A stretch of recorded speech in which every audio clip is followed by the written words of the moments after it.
is 3 p.m. and this is the regularly scheduled meeting of the Fargo Planning Commission for December 1st, 2020. First of all, there will be no, a couple items are continued to January 5th, and that will be item 2 on your agenda, and also item 7. There will be no presentation by staff on these items, and no action will be taken by the commission.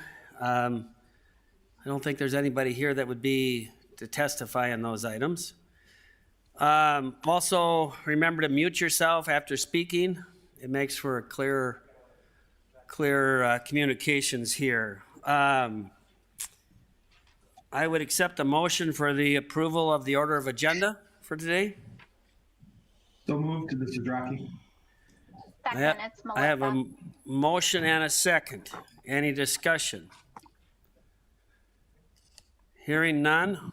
All in favor, say aye. Aye.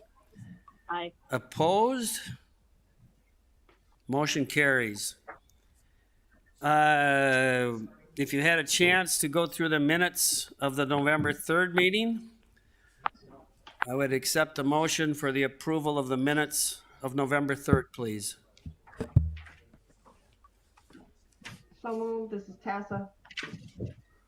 I have a motion. I have a second. And a second. Any discussion? Can I bring Rosie over? I'm sorry? I don't know if was there a question on the minutes? Okay, seeing none. All in favor, please say aye. Aye. Aye. Aye. Opposed? Motion carries. There is no brown bag luncheons for December. All right, moving on to public hearing items. 1A, continue the hearing on the application of a zoning change from PI, public institutional, to SR4, single dwelling residential within the boundaries of the proposed Eagle Valley 4th Edition. Maggie, take it away. Good afternoon, Commissioners. Items 1A and 1B on your agenda are titled Eagle Valley 4th Edition. The property is Lot 20, Block 5 of Eagle Valley Edition, which is located at 7300 23rd Street South. You'll recognize this item. It was continued from the November 3rd Commission meeting. The applicant, Eagle Ridge Development, is seeking city approval of a zoning map amendment and a major subdivision entitled Eagle Valley 4th Edition. The item was originally presented at the November Planning Commission meeting and continued to provide opportunity for additional conversation between the applicant, staff, and area residents.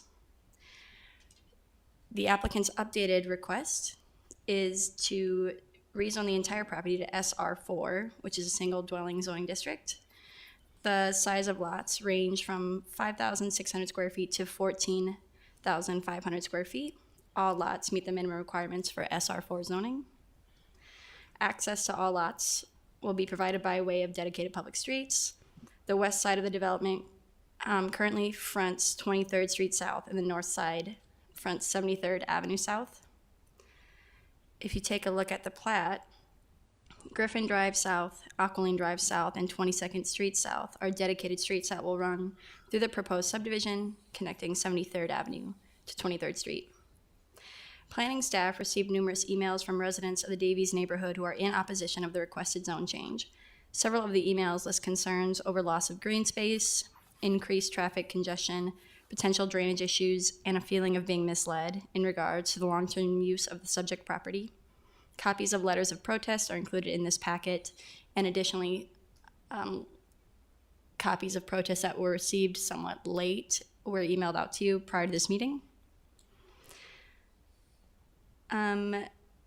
Since the November Planning Commission meeting, the applicant updated his original subdivision design and zone change request to eliminate any MR1 zoning districts so that the entire property would only be SR4, single dwelling residential. A virtual meeting was held on November 19th. to give the neighborhood members an opportunity to review the updates and discuss the modified proposal. Representatives of Eagle Ridge Development, the Park District, and planning staff were present. 6 neighborhood residents attended the meeting, and concerns remained over the loss of green space, flooding issues, and special assessments. Previously, a petition was submitted that was withdrawn because it commented on the MR zoning that's no longer part of the plat. And today, an updated protest was submitted by Chris Ford, who is one of the residents of the neighborhood, and that updated protest will be emailed out to commission members following this meeting. So while there is significant neighborhood opposition to this proposal, staff finds that the criteria have been met and we are recommending approval. I'd be happy to answer any questions. John Eunice from Eagle Ridge Development is also with us today, and I believe Dave Leaker, who is the Executive Director of the Parks District, is with us virtually. So if you have any questions, I'd be happy to answer them. Okay, commissioners, any questions for Maggie? Any questions on the changes from last month? Maggie, this is Commissioner Tassa. You said that you'd send us the protest. I would be interested to see number of signatures on that protest as well, just out of curiosity. Yeah, Commissioner Tassa, I did quickly count. I believe there's 25 pieces of paper, but I think the signatures are higher than that. I think there might be more than one per sheet. Okay, thank you. Any other questions? This is Dawn Morgan.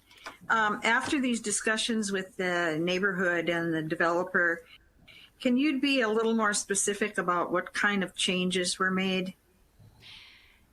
Yes, so if you can see the PowerPoint, I currently have pulled up the new plat that is submitted for review.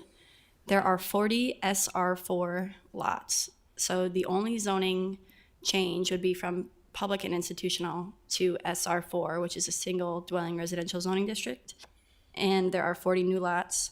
I can also show you the previous plat. This is what you reviewed at the November meeting. This is the MR1 lot that has been eliminated from the project. You'll also notice that an additional through street is provided on the new plat.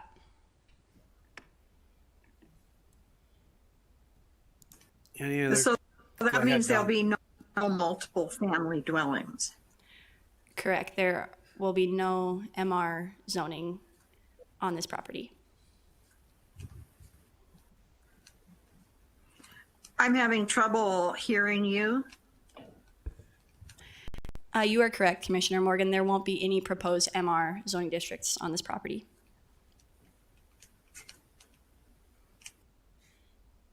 Okay, any other questions for staff? If not, I invite the applicant to speak.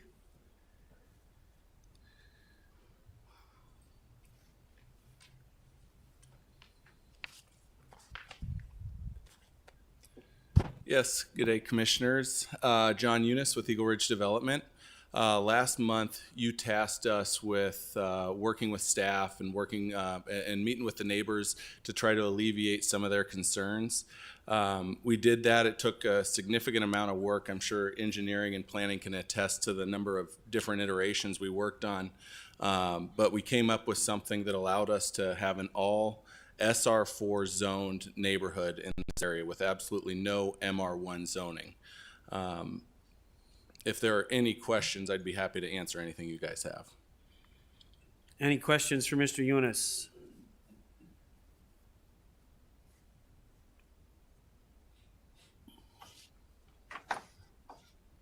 Any questions? This is Commissioner Tassa. It looks like maybe some of the lots might be a little bit smaller, but other than that,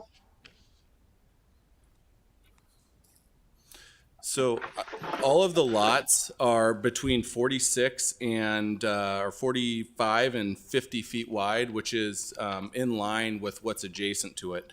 Backing up to Eagle Valley Edition, all the lots are equal in size or greater in size, and the ones adjacent to the Eagle Valley 4th Edition, which is on the west side of 23rd Street, are all equal in size.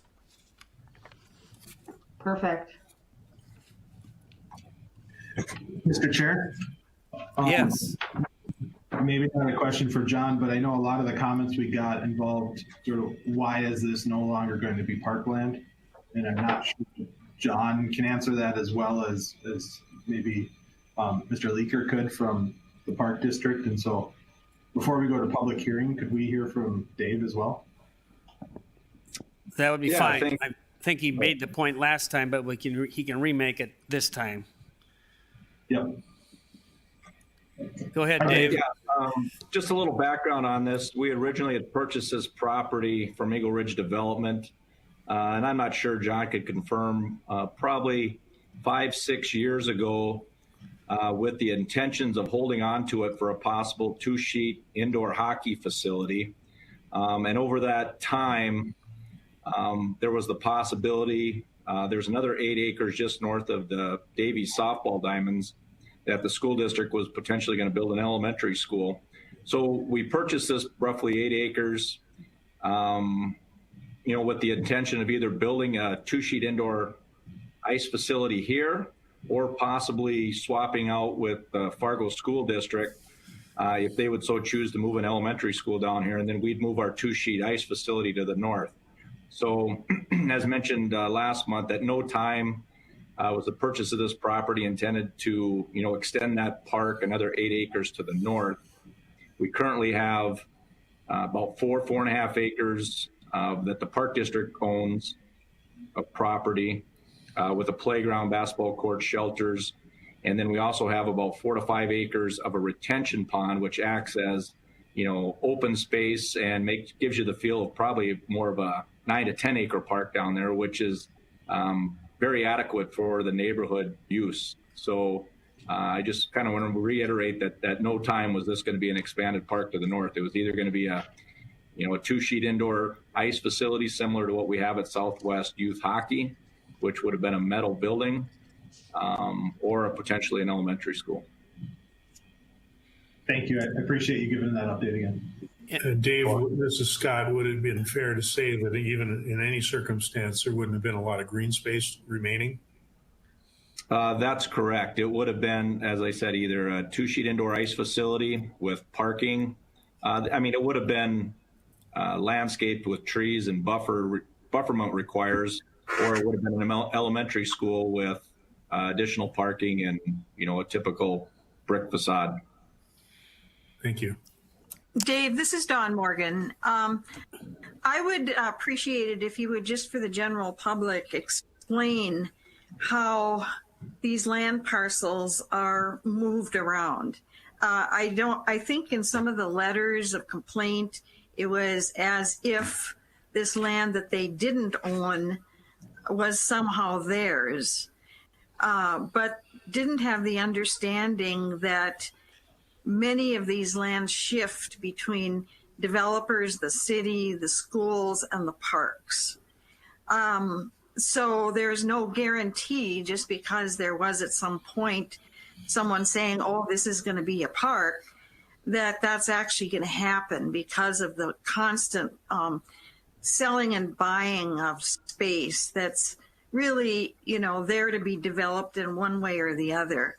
One of my thoughts has always been, why do people move to a city when they know that it's going to be developed around them? And if they really want to have these expansive views, why don't they purchase some land in the country, build and buy the land, the view that they love? So I'd just like you to speak for a moment to the process in which all of these various agencies are involved. Well, yeah, thank you, Commissioner Morgan. And I think, and I'll start out maybe some of the confusion that people may have read into this being developed into a park, that if you look on, the City of Fargo's GIS website or any parcel map, it probably says owned by the Fargo Park District. But while it's owned by the Park District, doesn't necessarily mean that was the intention to be a park. As I said before, it could have been a 2-sheet indoor ice facility or possibly a land trade and an elementary school. But as Commissioner Morgan mentioned, the Park District does do a good job of working with developers in the City of Fargo and And as these developments come online, we've got a great partnership with the city of Fargo, and they request that the developers reach out to the Park District and make sure that the Park District needs are met. And typically that's 8% of, any type of land that's going to develop, we look to put into, open space or green space. And, we have worked with Eagle Ridge Development in the past over at Eagle Point Park and now Eagle Valley Park, and they've been very good to, deed land to the Park District. This was something that we went above and beyond and purchased it outright for a possible skating facility. And while all purchases don't necessarily become parks, most of them do, but this was just one that we purchased potentially to be an indoor facility.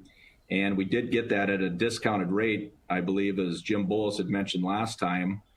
And I think as part of that initial agreement with Eagle Ridge Development, that if the Park District didn't turn this into an indoor skating facility or swap out for elementary school, that we would sell that for the same price and not, take a profit on it. So I think that was what was written into the agreement and what the Park District is contractually obligated for. So I hope that helped answer some of the questions.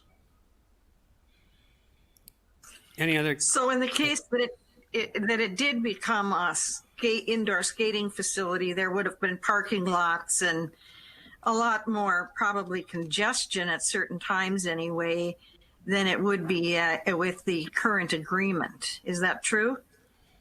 Yes, that would be very true. I think at times when you have either games down there or practices, it could get very congested, or as with an elementary school, at drop-offs in the morning or pickups in the afternoon, it could become very congested. And I think, the developer did amend their plan to show all single-family homes, which fits into that neighborhood. So, thank you. Any Thank you. other questions for? Commissioner Gunkelman, can I just say one last thing? Yes. This is John Eunice again with Eagle Ridge Development. I wanted to point out, just big picture, when you look at the original proposal, there was a potential for up to 65 residences in that area. By reducing and getting rid of that MR1 lot, we're now down to 40. So that was almost a 40% reduction from where we were before you last time compared to where we're at with our current submittal. Thank you. Any other questions for either John or the Park District? Mr. Leaker? All right, I'll open it up to public comment. So we do have participants for public comment this afternoon. I'm going to read 2 letters that were submitted and requested to be read aloud. And then additionally in the chambers, Mr. Ford is here and he'd like to speak. And then I do believe we have some participants on the phone as well. Okay. So first, this letter comes from Andrea, who lives at 4724 21st Street South. I'm writing this letter to voice my concern and disappointment as a resident within the Eagle Valley on 21st Street South in Fargo. I received a recent letter describing the proposal that would change the zoning from the aforementioned area from current public and institutional state to a single and or multi-dwelling.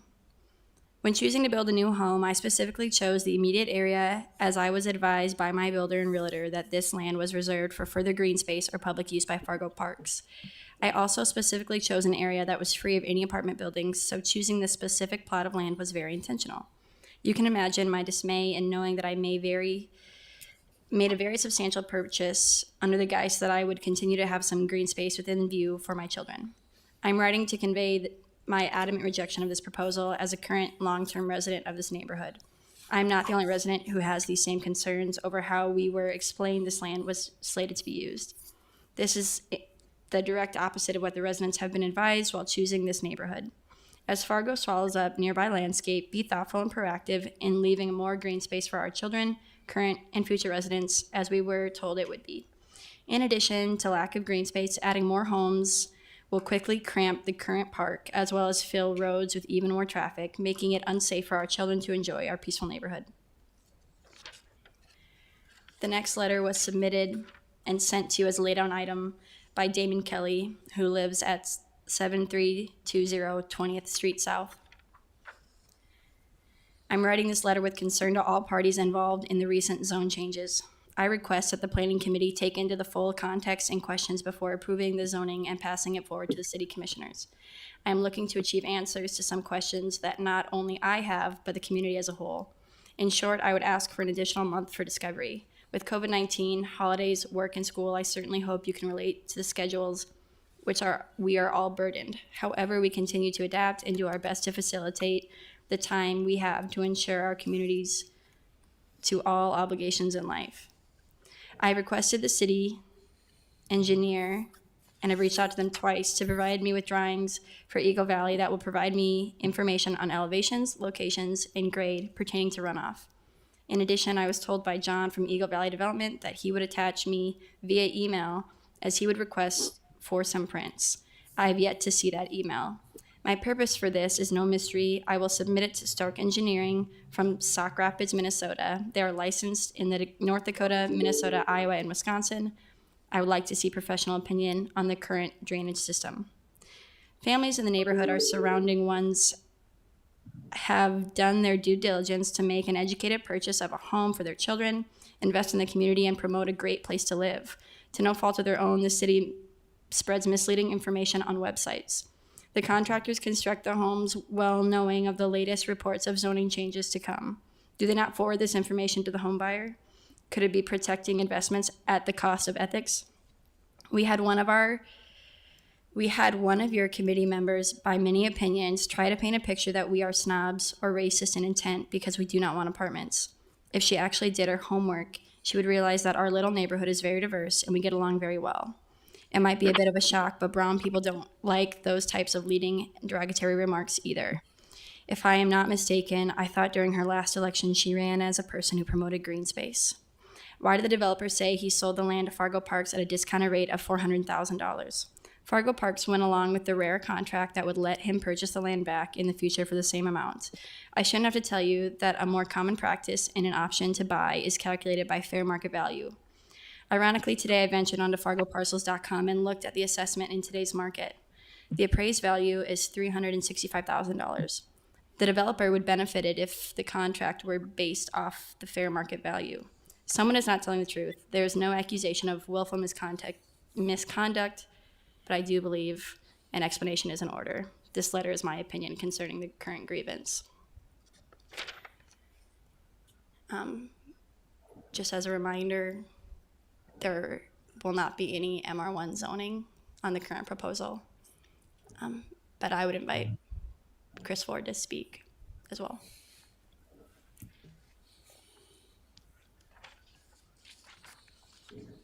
Thank you, Maggie. Appreciate that. I did have a virtual meeting with the planner and assistant planner to get the particulars on the petition. By the time we got that information and I could get the petition created and distributed, it wasn't until Thanksgiving Friday that we were able to actually distribute in the petitions. And to answer the question about how many signatures we had so far, there were approximately 40 signatures that we received on those. Unfortunately, over that holiday weekend, people either aren't home or are traveling, and so we're anticipating more signatures than that, significantly more signatures than that before the actual city commission meeting, but just due to the time constraints we were under, that's what we managed to achieve in these short few days. As I mentioned before, the whole process that has upset the neighborhood is the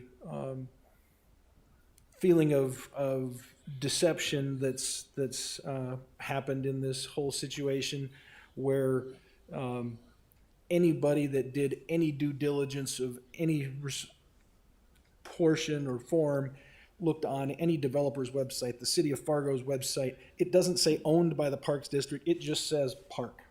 Anybody that contacted the Parks District was told, well, that's probably going to be an indoor ice arena, or it's going to be an elementary school, or it might be used for high school something. In any one of those cases, that's a situation where someone buying their home there says, well, hey, If it's an ice arena, that's somewhere for us to participate locally all winter long, because Fargo winters are long, and having a public space like that close by would be fantastic. Anybody that says it's an elementary school, hey, we're going to have kids. That's a fantastic place where our kids can just walk to school. We can keep our eyes on them. That whole busing thing and everything else, that would be out of the question. We don't have to deal with it. That's fantastic. And there's green space around an elementary school. If it ended up being additional high school space, well, hey, my kids are eventually going to go to high school. I'm assuming if I'm across the street from Davies High School, that's going to be a great place to go. So if I have, as the area grows and more kids go there and whatever, hey, if we need more space, great. Now my kids won't be crowded in a classroom, and who knows how long or what the next COVID thing will be where you're trying to get 6 feet of separation. Good luck in the world today. You know, we're having virtual learning and things to try to accommodate that, but you never know. I mean, when was the last time any planning commission ever looked back and said, gosh, you know, I wish we would have put less public space in that plan. I wish we would have had less space to expand our schools. I wish we'd have had less space to expand our recreational facilities. It doesn't happen. I said, I'm currently living with my daughter and son-in-law on 21st Street South, right neighboring this particular spot, but I'm actually from the Brainerd Lakes area where they've recently had to use eminent domain and buy up homes to try to expand elementary schools and try to expand high schools at a significant cost. Well, here, by keeping this public and institutional, you preserve the opportunity to not have to incur that huge taxpayer expense somewhere down the road. It just makes sense to leave this public and institutional. Chris, would you start wrapping it up? We'd kind of like to have a 3-minute, and you've said this Okay. the last month too. So have you got Okay. any new information? Okay, yeah, I do have some new information, and this goes back to the unique process that was used to obtain this land under the first right of refusal at the same price. I contacted an attorney, had them look into statute, and it does not appear that that's actually a legal way to do this. The land. Mr. Ford, Yes. we are not a court. Yeah. We I can't make any understand that, decision but on, this- if you're going to make statements like that, this is Donald Crest in the Planning Department. If you're going to make statements about legal things like that, this is not the venue to do it in. Please direct your questions to the park board and the park board's attorney. That is not anything the city or the planning commission has responsibility for. So any parcel that is over $2,500 that's sold by a municipality is supposed to be sold to the highest bidder? This wasn't sold by a municipality. It was in their contract with the park district from the get-go. If I have a clause in a contract that is contrary to statute, it's not a valid clause. Wrap it up. Okay. You're out of order anyway. Sorry, I thought it was a very relevant point and didn't want the city to have to get entangled in a civil matter. In any event, this new proposed idea is better than the last one. SR4 is better than MR1. It still does allow for duplexes and some shared wall things, and they're not considered MR developments, but it does bring considerable congestion to the area still, and the only outlet is still on 73rd Street, so there's still 40 homes that a typical family with 2 adults in that home would have potentially 40 to 80 vehicles a day entering and exiting that space right directly across the street from a park or a water park, which presents an unsafe condition. All right, wrap it up. All right, so with that, I would hope that the commissioners can take a look and see that the significant investments that the residents of this area have put into their homes, building the homes, buying homes, All right. were done in good faith, and I would hope that the planning commission would take that into consideration when recommending to deny this zoning change. Thank you, Mr. Ford. Before We have another phone call. Two more phone calls. Before we move on to the virtual participants, I think there may actually be more members in the chamber who'd like to speak to this item. So Okay. if you'd like to speak publicly towards the Eagle Valley rezoning. Let's try one of the phone calls right now. Folks, we're going to put you on here shortly here.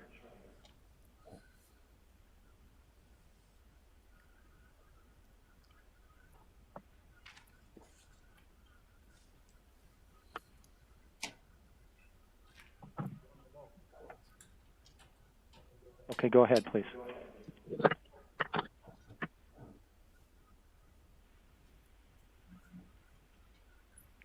Do we have someone on the phone? Mr. Kozak, please go ahead. Sure. Hi, my name is Matt Kozak. I live at 7416 21st Street South. When we purchased our home, we did research when we moved in here.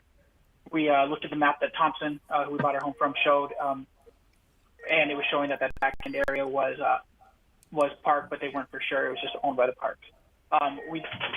We did do everything we needed to do to look at zoning. We had called the planning department. They said it was owned by park. We called the park. They said, yeah, we're not really sure at that time what we were going to be doing with it, but it's part of park, so it could be something.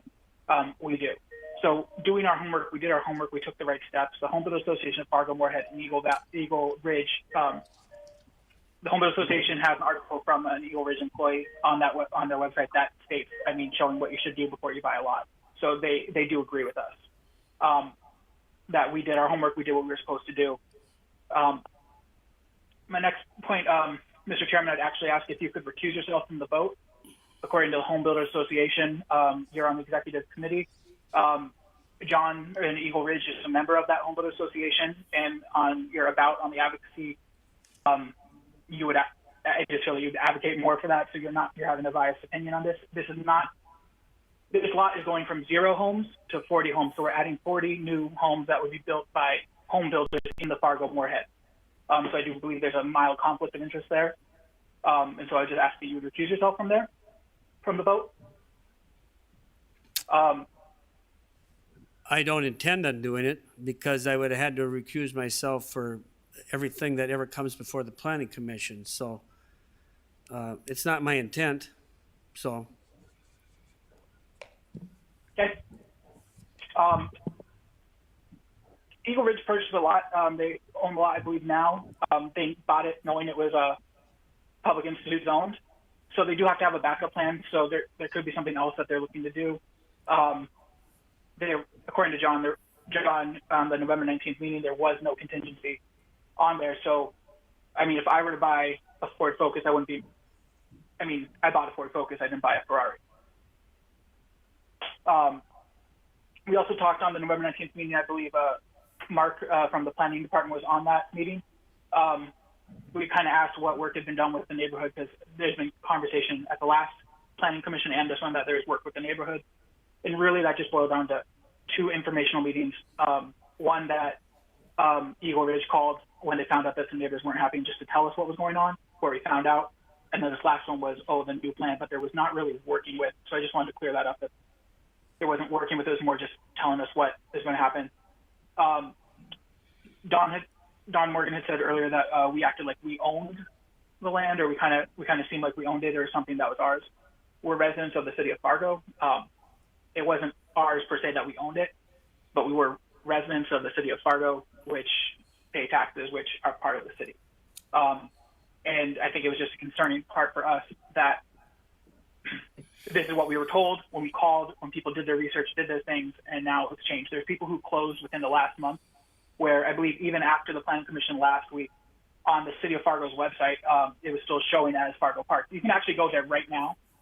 Go to Fargo, go to City of Fargo, click on the map section, PDF maps and Fargo Parks. This area that's proposed on there is listed as a park right now at this very moment. Brookstone, the developer, also has theirs listed as park, so people buying into this area would see that as park. I know that's not the city, but that's just something that's out there. This is a community that's part of it there, or this is a developer or builder that's part of it that's advertising this. It's out there that's still a park. It hasn't really been communicated that's owned by parks. Also, the timing of the city's to-dos were really delayed. Like Chris said, we weren't able to even get our petition out until the day after Thanksgiving, but we were told at the last planning commission that the city would reach out to give more information. And Chris did have to press a little bit more to get that information. Eagle Ridge was able to send out notice 10 days prior to the November 19th meeting. So that'd be around November 8th, 9th that they were able to send that out. So the city worked really close with them to do their to-dos. But for the parts that they were supposed to reach out to Curtis or the neighborhood, it didn't happen with the same as Eagle Ridge. The other thing, I know there's some real estate agents or realtors on this planning commission that are going to vote. If there's vote to recommend approval, it's essentially saying that houses with no backdoor neighbors or opening up to a public institute zone have no different value than houses that have like traditional backyard neighbors or side neighbors like that. And I would just want to clarify that that'd be on record, then that you vote, and that'd be your opinion that there it is. Because I also know there is some legal requirements in the commission review criteria in the Municipal Code 20-0906, Section F, line 3, and that says that there wouldn't be an adverse effect to home value in the area. And those people who bought on 21st Street with the backyards facing this public institute, they paid a premium for their lot. I know when I was looking at houses around that time, those lots and those houses were more expensive than the ones on the other side of the street because they had no backdoor neighbors, because they opened up to public institute. And so there was significant value. It'll change the price of their home. There will be an effect on value of their home. And so I do really want to point out that is part of the review criteria in our municipal code. Again, that's 20-0906, Section F, line 3. And that's all I had. Thank you. Thank you. Let's go back to the audience. We have somebody else in the audience to wish to speak for or against. Please use the...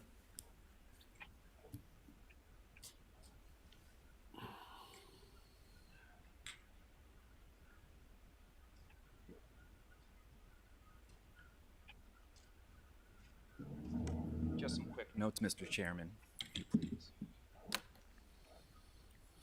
I contacted a friend of mine back from California who managed apartment complexes. Should the commission request or affirm the petition? Now, there was a complex he managed. It was called Archstone Apartments. It's a multi-million-dollar facility, fantastic. Hot tub, swimming pool, inside a closure. But part of the proposition of having that complex was having the ability to have Section 8 housing. And there were some issues that arise. This was at 1099 Amarillo Court in San Bruno, California, 94066. He was in charge of the entire facility, and his job was essentially maintaining the stability of the apartment complex. His issue, unfortunately, with some of the tenants weren't necessarily with the tenants themselves. And I was wondering why, because cars were being broken into and damaged, and they were inside in a closed ramp. He said, well, it's not necessarily the people who were there, particularly those in Section 8 housing. It was the people that would visit them, because they were more than happy to be there. Okay, but let's tie this to the issue at hand. This is all housing now. There's no apartments. There's no nothing. Can we get the committee approve the plot that's been proposed? This would open up to apartment complexes. And essentially, this is what the issue at hand with a lot of my neighbors are. I live at 7404 21st Street South. My name is Eric Escarman. I'm an attorney. I know, but I mean, just to clarify, the apartment portion of this, or the MR portion of this, is gone now. Correct. Okay, so you're objecting to the 40 homes now? Just to clarify where you're coming from. The development is now opening up to more tenants. To more homeowners. Correct. More homeowners. Okay. More people who are going to come and live here. Okay. What we were sold was parklands. And now the parklands are opening up to more tenants, more people that are homeowners, more Okay. people that are coming here. All right. Just to People clarify reside- where you were headed. My property faces the walkway that leads up to the park and also the pond. I had made comments about that earlier about how the birds were propagating there. It's beautiful.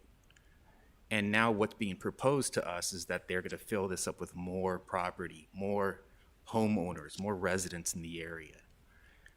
Now the issue here is that we were sold one thing, and now we're getting something else. And I think that's been repeated over and over again.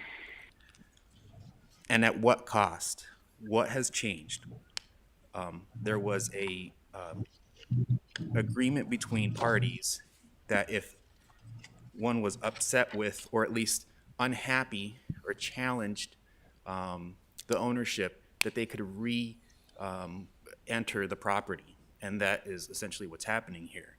And at what cost? Cost to not necessarily the property or the city or the parklands, it's to the people who live around the area, who have purchased into an idea, have purchased into a property, and also had made a contract, at least with the people who sold the property to them and to begin with. And at this point now, there's a reliance on this. There is dependence on what has been sold to us. This was supposed to be parkland, if anything, an ice rink or some kind of property. Our children who will reside past us in this area hopefully will inherit this high school, and maybe for their children, and hopefully some parklands in addition to that. But by filling it in, by putting in more residents, essentially, as we were discussing earlier, you take that away from them. And the fact is that we've had our opportunity to have fun and grow up and have that opportunity. This is being taken away, not necessarily for us, but for them. And I'm not sure whether others had made that comment. I apologize, I'm busy. This is important to us. This is important to our children. And we don't challenge this necessarily for ourselves, but also the children that we have. And there's lots of them in the neighborhood. A cursory drive around the neighborhood, you'd see a lot of toys because it's winter and people are inside. And it's also COVID, which means that throughout these hearings that we've had two now at this point, we have had to return. I've had to return at the risk to myself, at risk to my family. I know people have commented over the phone, but I think there's a difference. It's particularly myself who has had hearings over the phone. I've had full trials over the internet on Zoom. The interaction isn't the same. I want to make sure that the committee understands how important this is to myself and my neighbors, that we are here to challenge this petition, and that the committee understands that. Okay. So when taken into consideration, I encourage the committee to give this a no vote. Thank you. Thank you. Okay, we have one more. I have a question. Yes, Don. Yes, I wanted to ask the last presenter. Go ahead. I understand the issue about the park and that the developer made some promises, which isn't unusual for developers. But I don't understand how more families and more kids are going to take away the American dream for your neighborhood. If I could speak. Go ahead. Well, we were sold one thing and now we're given something else. We were given parkland, and now that parkland is being taken away from us. And it incorporates Yes, also but the school across the street that would have access to it, where our children would attend, because we're within the school zone. And I don't believe with them being a half a block away that would change. right, but see, what you're saying that you were sold wasn't something, it was a promise of the developer, but I doubt that it was in writing. Is that true?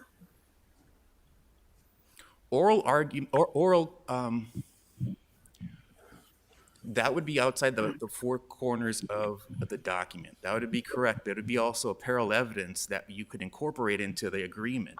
It could be something that was told to us, that was told to all neighbors, that was told to the community in this plot. It's also represented on the maps that we have here. It's also the reason why you're on this board currently.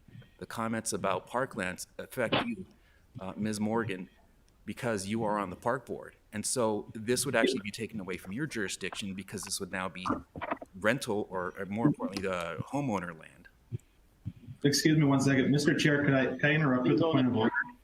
Pardon me? Rocky? Can I interrupt for a second? Just looking at the minutes from last month, I think Commissioner Morgan abstained from this topic last month. If she's planning to do it again, I think we should abstain from discussion as well. From this discussion? I believe you abstained from voting last month on this topic. That's different. okay. I can participate in discussions. And I haven't said that I would abstain from voting this time either. But the question to me is, and my statement is, you can have statements made by any number of people about what's going to be. But unless it's a legal document, there isn't a promise. There is not anything to stand on. You should know that, Rocky, as an attorney. I know you know what hearsay. He's not an attorney. You're okay, but you know what hearsay is. I think we're getting off topic here. Let's. All I'm referring to is hearsay.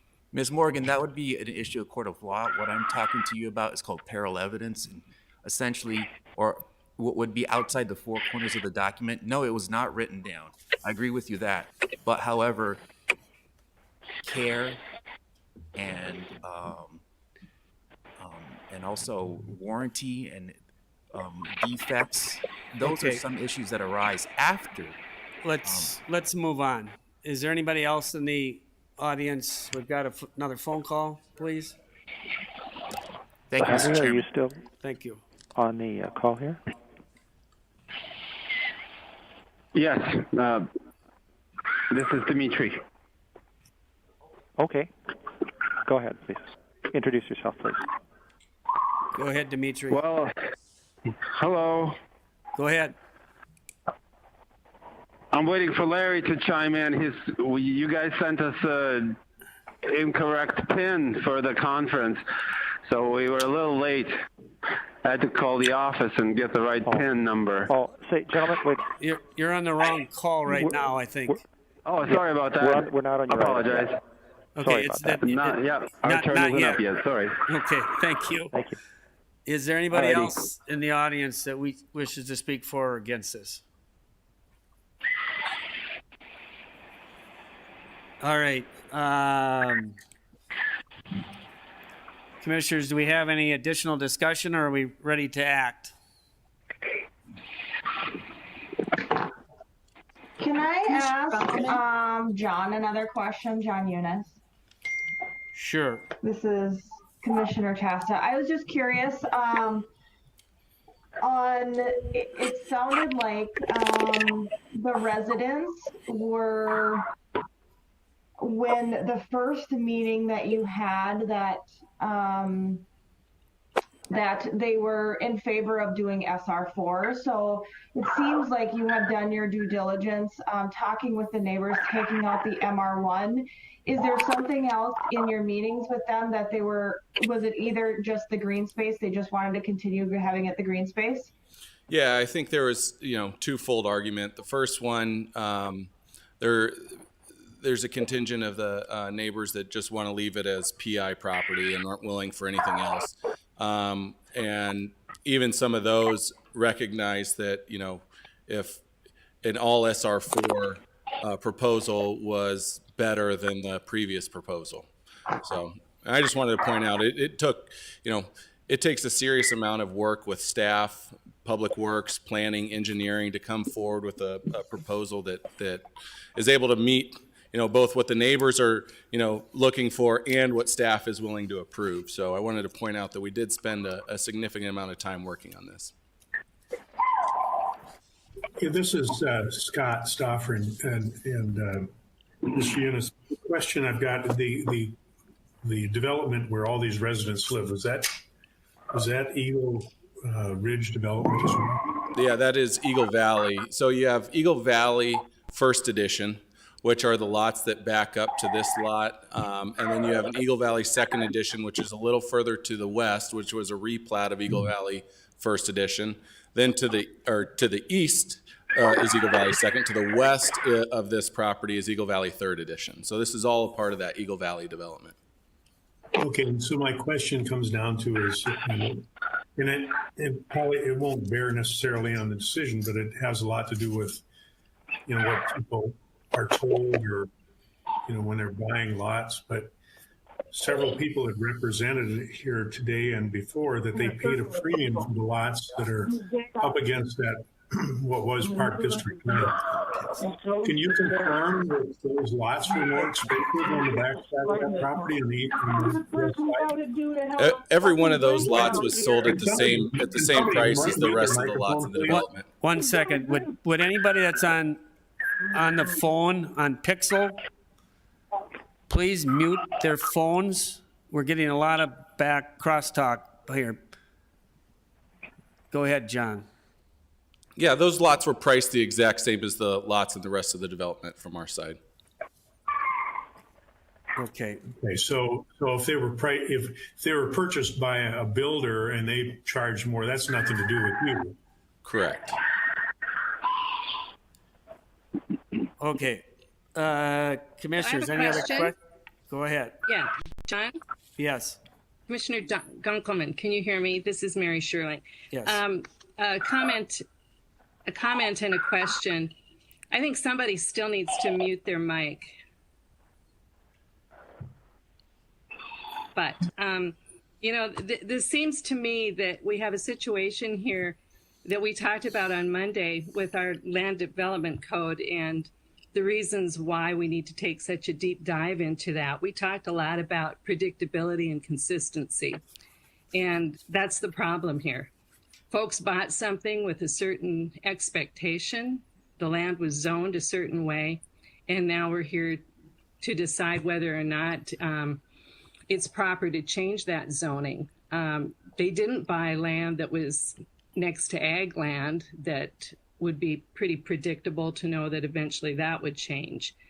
But this is not the landowner's fault. It's not the developer's fault, and I don't think it's the Fargo Park District's fault. But I do think that this is exactly why we need to redo our land development code so that everyone doesn't have to meet like this. That being said, question for the planning department.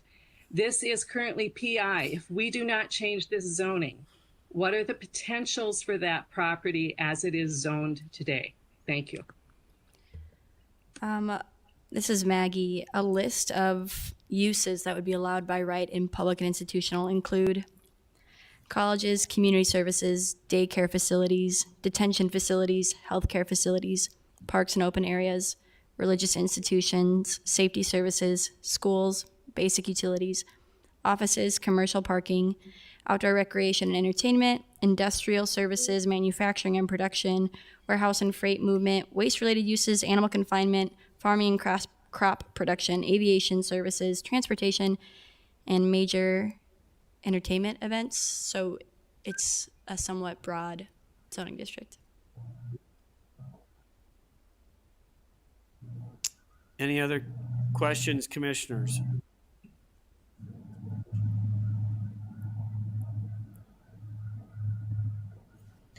This is Rocky. I have one more question.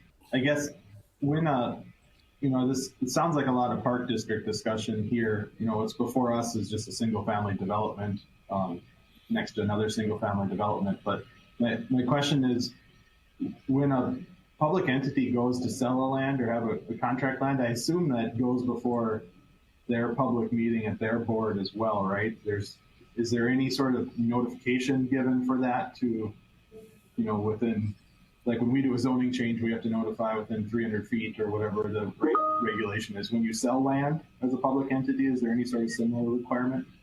I don't know if our attorney's in the room, or maybe if Dave knows Park District standard. I think that's a question for Yeah, I mean, Dave. Yeah. Yeah, I mean, I'm not an attorney. There was no requirement that I knew of that we had to notify anybody. We did announce it as a public notice for our commission meeting, and we reviewed it at our facility committee meeting 2 weeks prior to our board meeting, so it was publicly noticed. Did you have any testimony at those meetings? Do you know, if you remember? No. Okay, thank you. All right, commissioners, are we ready to act?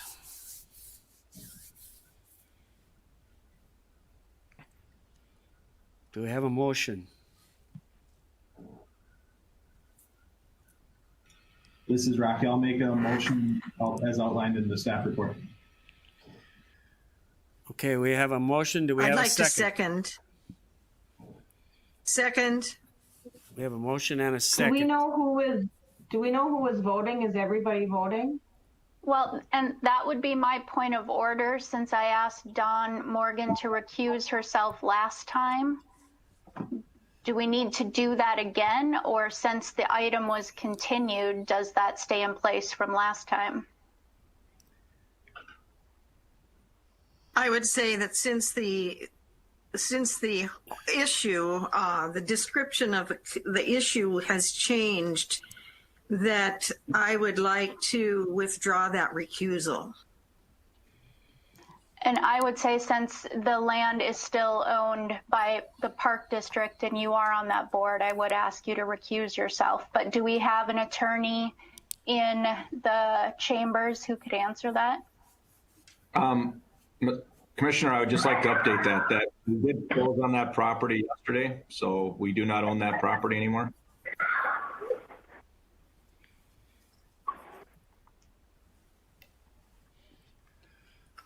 So that would mean to me it doesn't affect my position in voting.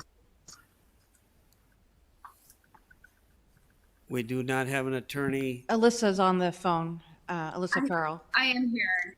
Yeah. Yes, I am here. I'm not entirely sure how that would work exactly, but I know if there's kind of that presumption that there could be some conflict of interest, it would be in the best interest to abstain from voting. But again, I'm not sure. Okay, but this doesn't affect the park board in any way going forward. If it because no longer... the deal is already done. Sure. And we didn't vote on it, so I don't see that there's a conflict of interest. I'll go on record and support what Melissa said too. It does make me feel less comfortable, Don, given you had a financial interest as a board member in this property as recently as yesterday, and you're comfortable voting on it today. I don't think it's going to change the outcome of the vote, but it does make me feel less comfortable. All right, I'll take the discretion as the chair to, Dawn, I think you should recuse yourself from this vote. Okay, I'll recuse myself, but I would like to say that I'm in favor of the staff recommendations. That is fine. All right. We have a motion, and do we have a second? Or did we get a second? Don had been the second, so we would need a new second. Okay, a new This is second. Scott. please. I'll second it. We have a motion and a second. Any further discussion? John, this is Scott. I have sympathy for the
Are we ready to go?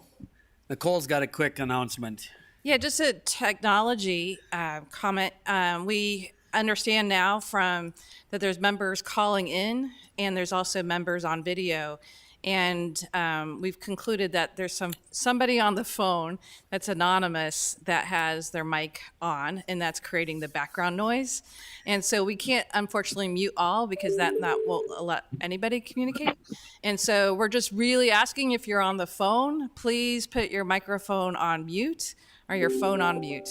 And if you're on video, one of the commissioners, please put yourself on mute. As you can imagine, the technology is making it pretty complicated.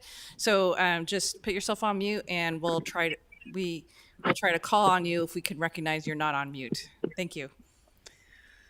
All right, getting back to the agenda. Item 3, a hearing on the application requesting a zoning change to establish the Oak Grove Historic Overlay District on blocks 29, 30, 39, 40, and 41. All right. Megan, take it away. Good afternoon, Chair and Commissioners. Item 3 is the Oak Grove Historic Overlay.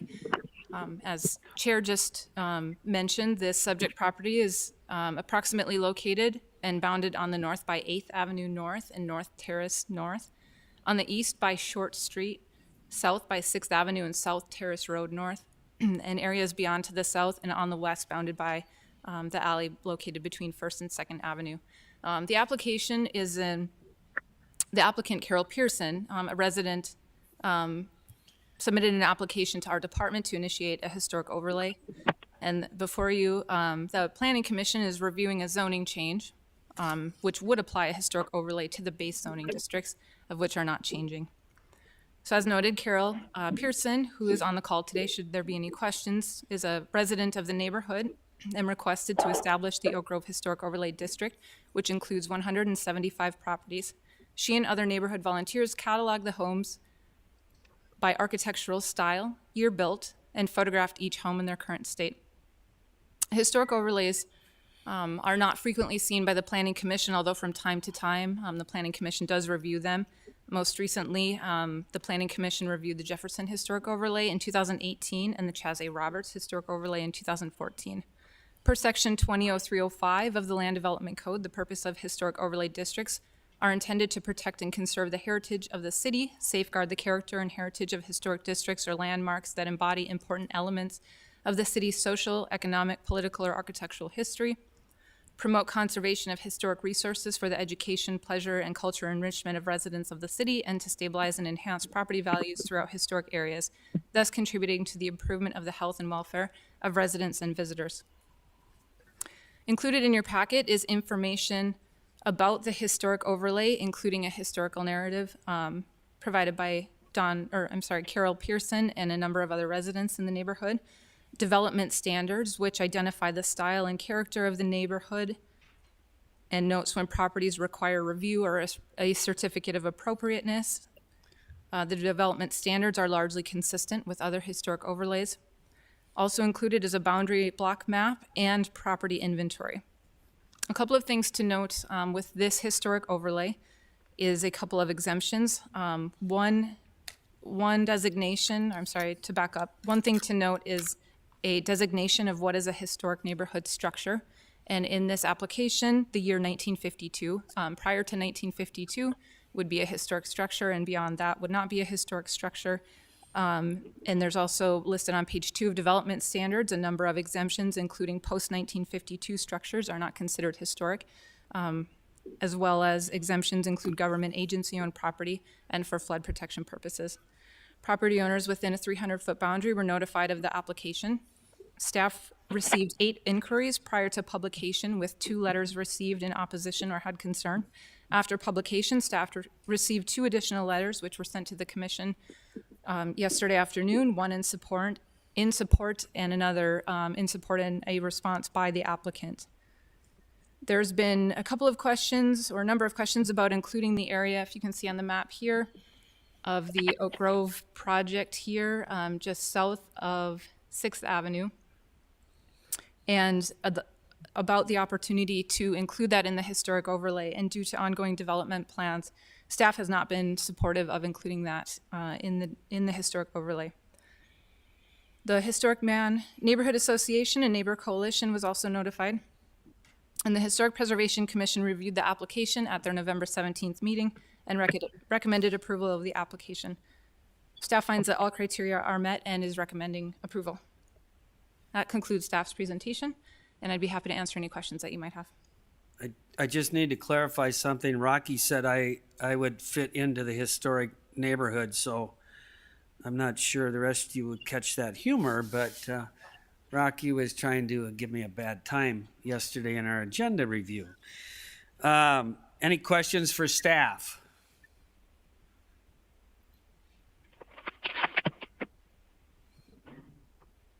Any questions for staff? I'd invite the applicant to speak. If Carol would like to, Pearson would like to speak. I would. Am I on? Yes, you're on. Thank you. Okay. Thanks. As preface, my name is down as applicant, but I feel more like a liaison for our working group. So other than the narrative in the application written with Mary Sippel, I feel like my words are my own. So using the theme of this past week, I'm very thankful for, one, the appearance at this planning commission of the Oak Grove HOD application, and two, the help we received from many quarters in preparing the HOD materials, and three, the unanimous approval by the Historic Preservation Commission on the 17th of November. As part of his endorsement of the Oak Grove HOD, Historic Preservation Commission member Paul Bly spoke about HODs, and I include here some highlights that I feel appropriate to our case. As he stated, a neighborhood can be a place with a special character that differentiates it from other neighborhoods, and it is a place that people want to protect from encroachments that could diminish their quality of life and perhaps their property value.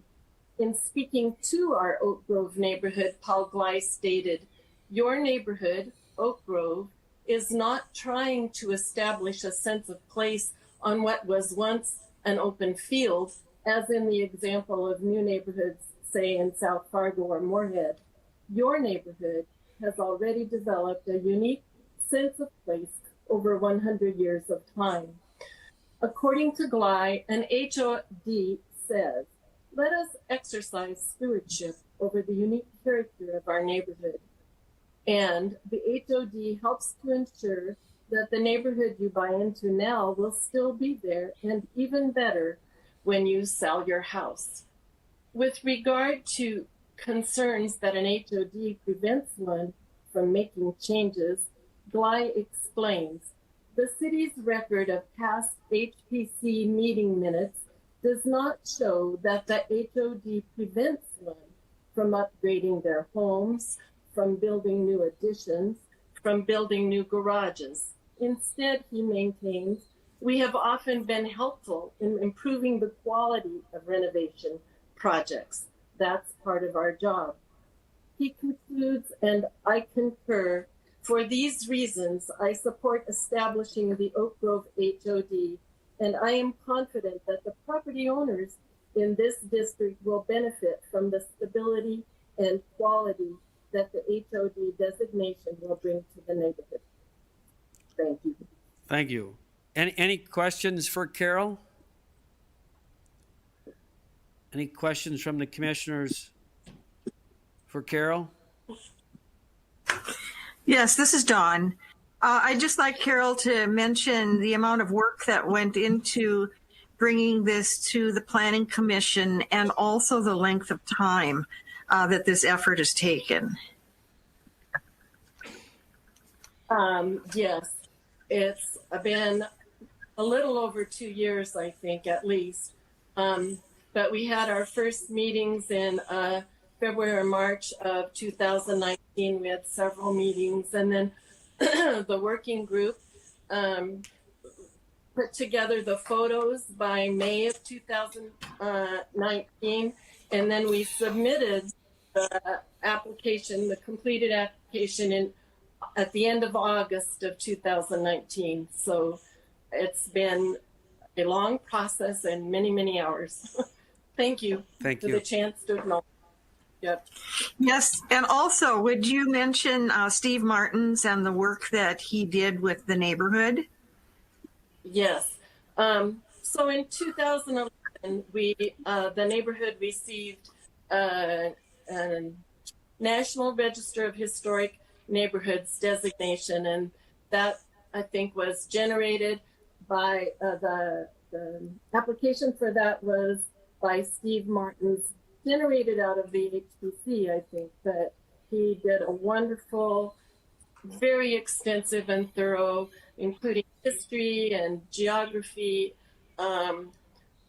analysis of the neighborhood, and it's a wonderful narrative to read, and I pulled on that quite a bit in writing up my narrative.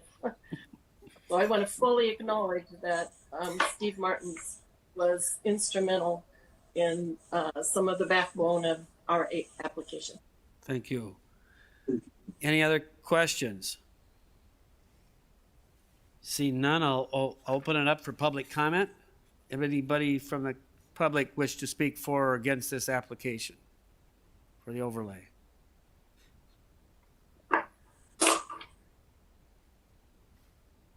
Seeing none? No phone call. There's somebody on the phone. Can you hear me? Yes. Go ahead. Okay, sorry, I didn't know when to plug in. My name's Tracy Walvatney. I'm a resident of Horseman neighborhood, 1123 4th Street North. And I just wanted to call in support of Carol's great work and efforts with this application for the historic overlay.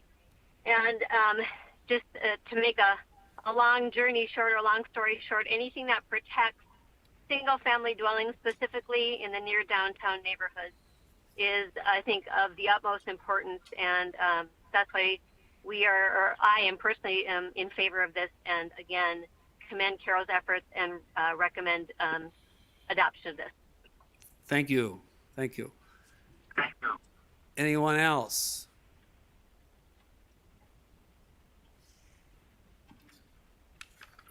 Hearing none, I'll close. Sorry. This is Dawn. Oh, can I speak? Yes. This is Dawn. Okay, well, so it mentioned that the last historic overlay was in Jefferson neighborhood, and I was involved with that process. We didn't have any people who were opposed to it. In fact, we've had no complaints, and we've actually had neighbors that bordered the historic overlay that have asked to be included. So these we could go ahead and expand, but the point is that it's such a great thing for preservation issues. And not only that, but as Paul Glei said, anybody can go to the Historic Preservation Commission to review plans that they're making for additions or garages or whatever it might be. That's available to anybody in the historic districts. But it's been a really great asset to be able to have informed advice to help to preserve our historic neighborhoods. It's very important, and the contiguous nature of historic blocks and neighborhoods is of great significance. Thank you. I know you were very instrumental in the other one, so you've got firsthand knowledge. All right, commissioners, I'll close the public comment. Any additional discussion, or are we ready to act? I have a question, John. Yes. These always sound so great, and I think it sounds, like a very important idea. But just curious, does anybody know what kind of additional expense this adds to a homeowner that needs to do some some upkeep on their home. And of course, as these homes get older, they certainly do need upkeep or remodel or whatever they need to do. I think I can speak to it personally a little bit because of my business background. The group that you keep in mind that they have no control over what you do on the inside of the house. It's strictly on the exterior, and they are very helpful on like if you're changing out your windows or stuff, keeping the same size, the same style. I think most people, and the group is very cost conscious of what, and they're kind of a wealth of resources too, as far as being cost effective ways to do the same thing that at the time might be very expensive to do. That's my own personal experience with it. Dawn, I think you might have some comments, or anybody else that's ever done it. Anybody else? Yes, I would just like to say that, as before, that the Historic Preservation Commission is extremely helpful. Now, one of the things is that there isn't any enforcement in terms of what you must do, but it's more informational, and the help is given for people to do the best possible for them to maintain their properties historically. So one of the biggest problems is that people really haven't studied it. They don't know what the possibilities are. But organizations like the Historic Overlay and the Historic Preservation Commission really provide a wealth of information so people can actually be happy with the changes and improvements that they make to their home, rather than regretting something that was a mistake due to ignorance. Okay, thank you. All right. With that, I would make the motion to accept the findings and recommendations of the Historic Preservation Commission and staff, and recommend approval of the Oak Grove Historic Overlay District to the City Commission. Great. Is there a second? I'll second. Second. Dawn, second. We got 2 seconders. All right. Any further discussion, commissioners? Okay, roll call vote, please. Schneider? Aye. Sobolik? Aye. Stoffren? Sorry, aye. Rosenberg? Aye. Holtz? Aye. Sherling? Yes. Tassa? Aye. Morgan? Aye. Gunkelman? Aye. Motion carries. All right. Moving on to item number 4. I'm going to massacre this. I'm going to let Megan, I'm going to let you introduce this one. Thank you, Chair. Item 4 is the Hunka addition. I hope I'm also pronouncing that right. The entitlement requested is a major subdivision. The property is located at 1425 Main Avenue. You can see right up here. It is west of, on the screen here, west of University Drive South, north of Main Avenue, and directly south of the railroad tracks.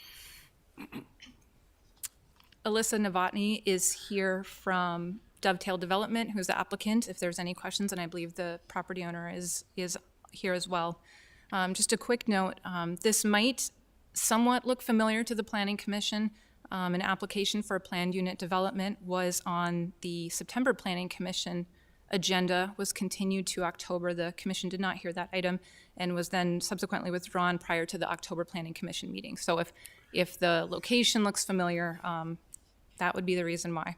The applicant is requesting a major subdivision entitled the Hunka Addition, which is a 1-block, 1-lot subdivision and a plat of part of the northeast quarter of Section 12, Township 139 North and Range 49 West. On the screen are a couple of images of the subject property. The plat is necessary in order to obtain permits for future development of a grocery store. There is, if you look on your aerial imagery, which is, I believe, the brick building, the tan brick building is intended to stay. This is outside of the scope, but for the future development, you'll see there's some information here about what is planned. So some buildings, most buildings, I believe, will be removed. One will stay. The applicant or the owner would be able to speak to that in a little bit more detail. The North Dakota Department of Transportation has programmed a federal highway dollars for a 2023 Main Avenue construction project between University Drive and 25th Street. It's anticipated that the DOT will begin project development in 2021. The engineering department has noted that there is no approved corridor study for this portion of Main Avenue currently, but have projected the needs as best as possible for right-of-way and have requested 5 feet of dedication adjacent along the southern property line of this within the bounds, or I'm sorry, just adjacent to the bounds of the plat. You'll see the hatching up on your screen. This information has been communicated to the property owner along with contact information for the engineering department if there are any questions. Staff did receive 2 inquiries with no noted comment. That concludes staff presentation. Staff finds all criteria are met and is recommending approval, and I'd be happy to answer any questions that you might have. Any questions for Megan, commissioners? I do have a question. So if the Department of Transportation is going to be redeveloping that area between 25th and Main, I understand that it's a larger project, much of which has been completed from the river over to University.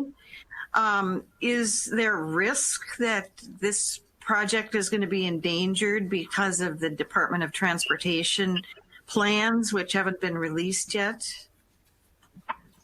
So I'll make one quick note and maybe turn it over to our assistant city engineer, Tom Knockmoose, who's on. But the owner, my understanding, the owner intends to build by right per the land development code. So when those permits come in for review, it will be reviewed by applicable departments, including the engineering department. But as for any DOT plans, I'm not sure, Tom, if you have any comments on that.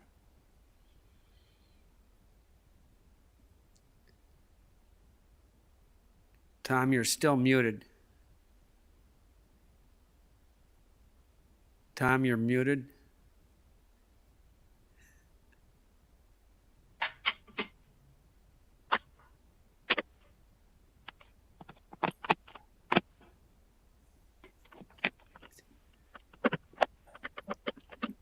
Tom, could you repeat it? You were muted.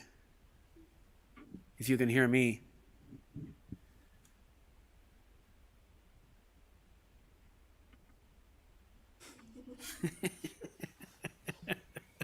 Sign language. Commissioner Morgan, I don't know if I remember your and I can take that answer if you'd like. So, basically, there may be future DOT needs, but at that point in time, the Department of Transportation would be needing to work directly with the property owners, and the design of that roadway would need to be coordinated accordingly, and all of that has been communicated to the owner.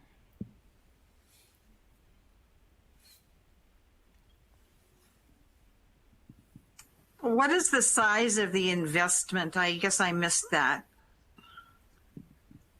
I'm not sure we're allowed to ask that question. That's okay. Well, it just seems to me that if without their knowledge of what's going to happen to the property, it seems like it's premature to jump in and build new buildings and do demolitions. And I don't know. I just, I know there are buyouts, but it seems like for the business itself, it wouldn't be such a great idea to build something with the anticipation that maybe. That's probably beyond our scope. That's their problem. Any other questions for Megan? I asked the applicant if he wants to say something. Is there anybody got any questions for the applicant? Is the applicant on?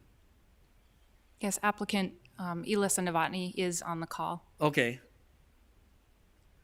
And I am available if you have any questions. Thank you.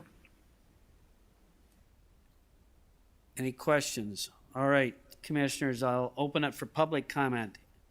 Anybody from the public wish to speak for or against this? Seeing and hearing none? I close the public comment. All right, any additional discussion, commissioners? Are we ready to act? I'm looking for a motion.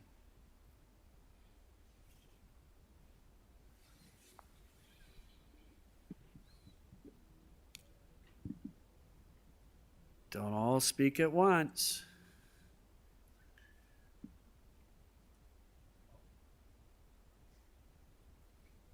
This is Rocky. I'll make the motion outlined in that packet. Thank you, Rocky. I was hanging there. We have a motion. Do we have a second? This is Melissa, and I'll second. We have a motion and a second. Any further discussion? Hearing none, roll call vote, please. Sherling?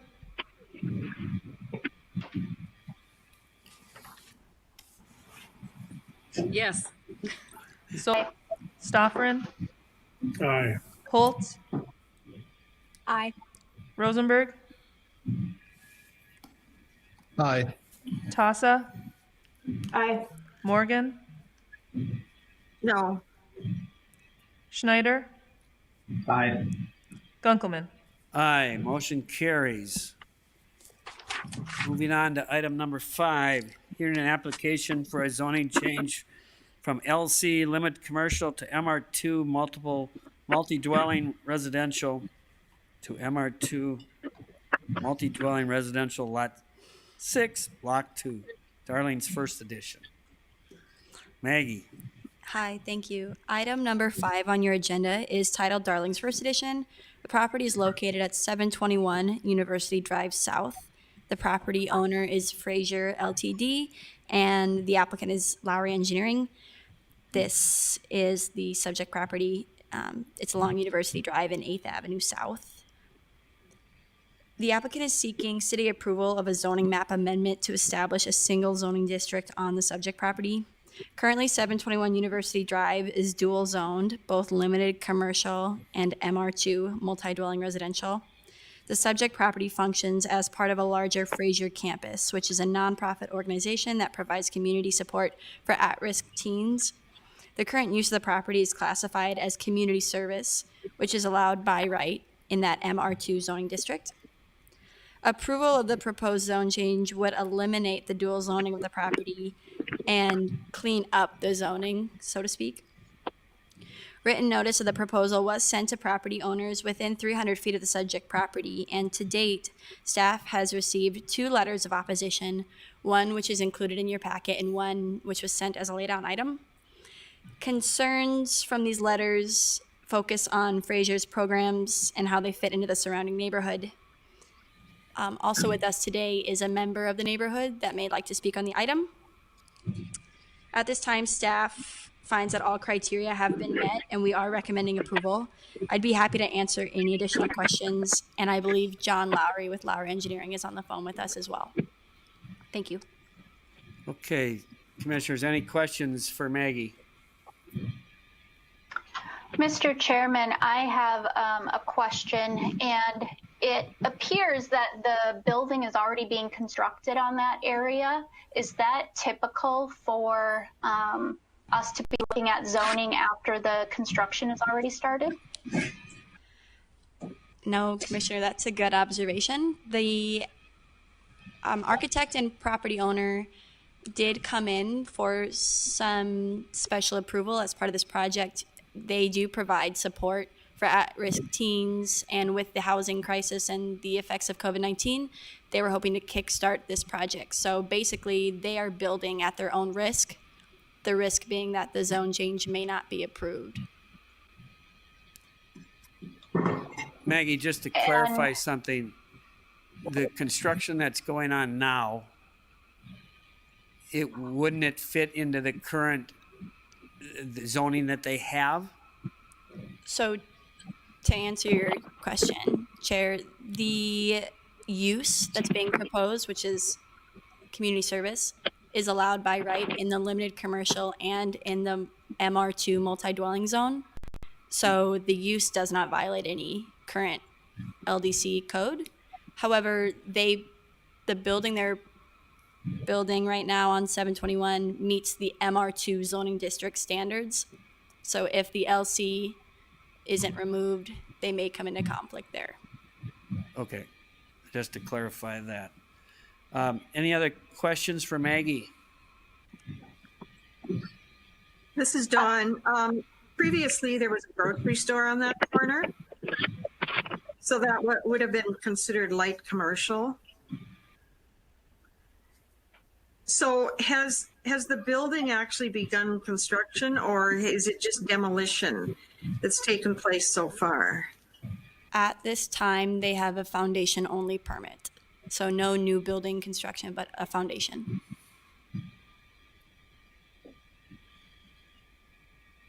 Thank you. Any other questions for Maggie?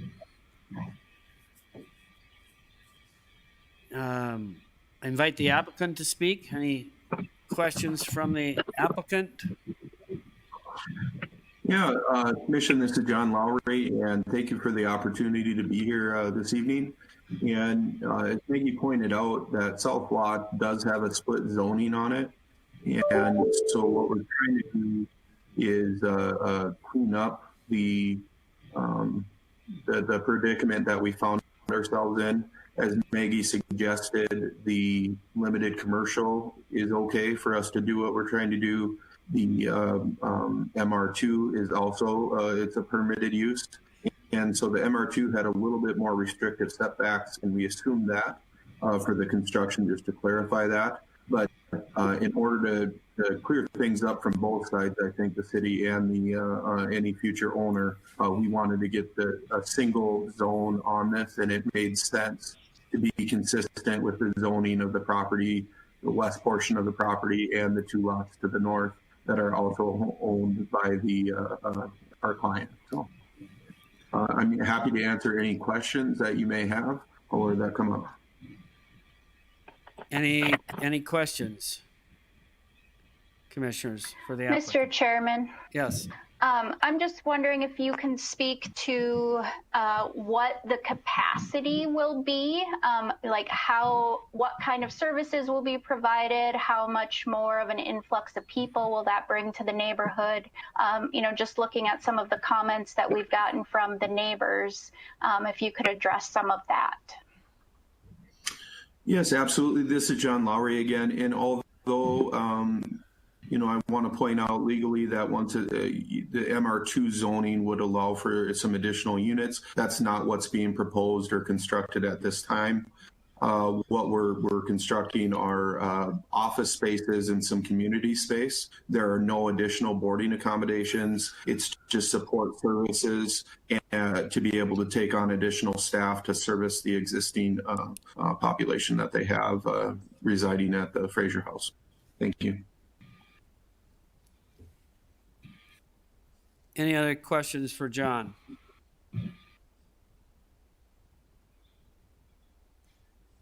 Hearing none, I'll open it for public comment. Anybody from the public wish to speak?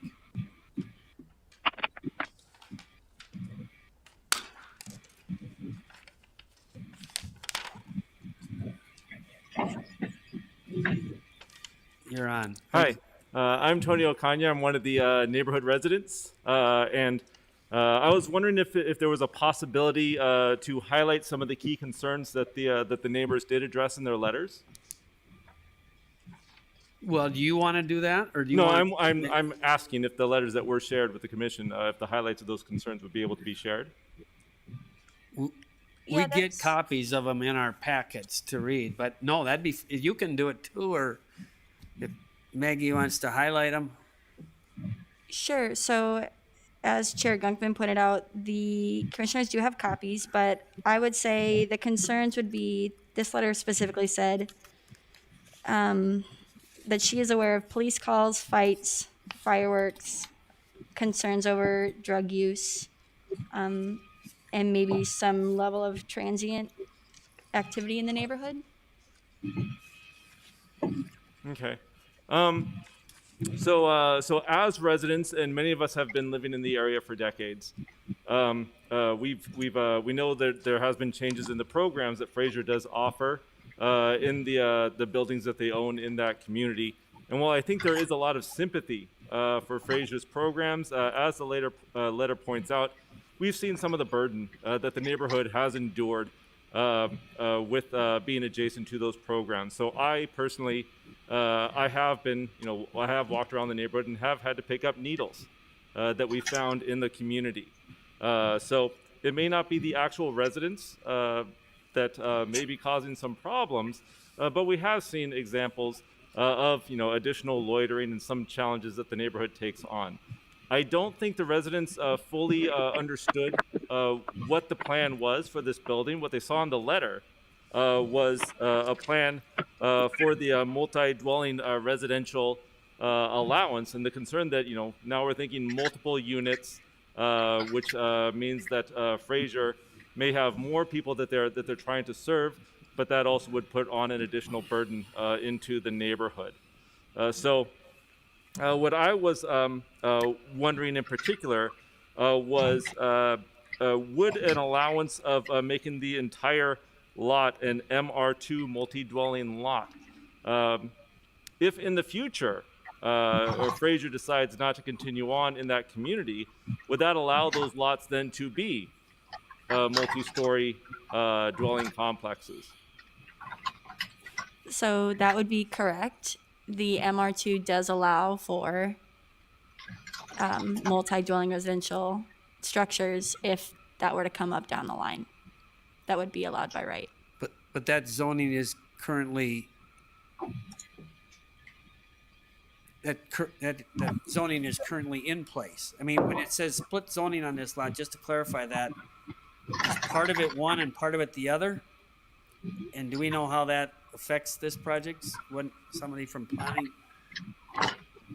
That's correct. As it stands currently, the western third of the property is MR2 and the eastern 2/3 is limited commercial. Okay. So then this change would mean that it would all be MR2, which means that a larger building, more units could be put onto the same that plot of land. Is that correct?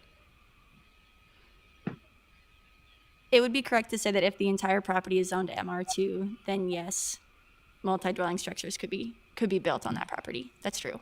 And so again, you then have the general concern going on into the future that another developer could come in, put up large units, and then you have the challenges to the neighborhood with, again, more traffic and all those other aspects of neighborhood challenges.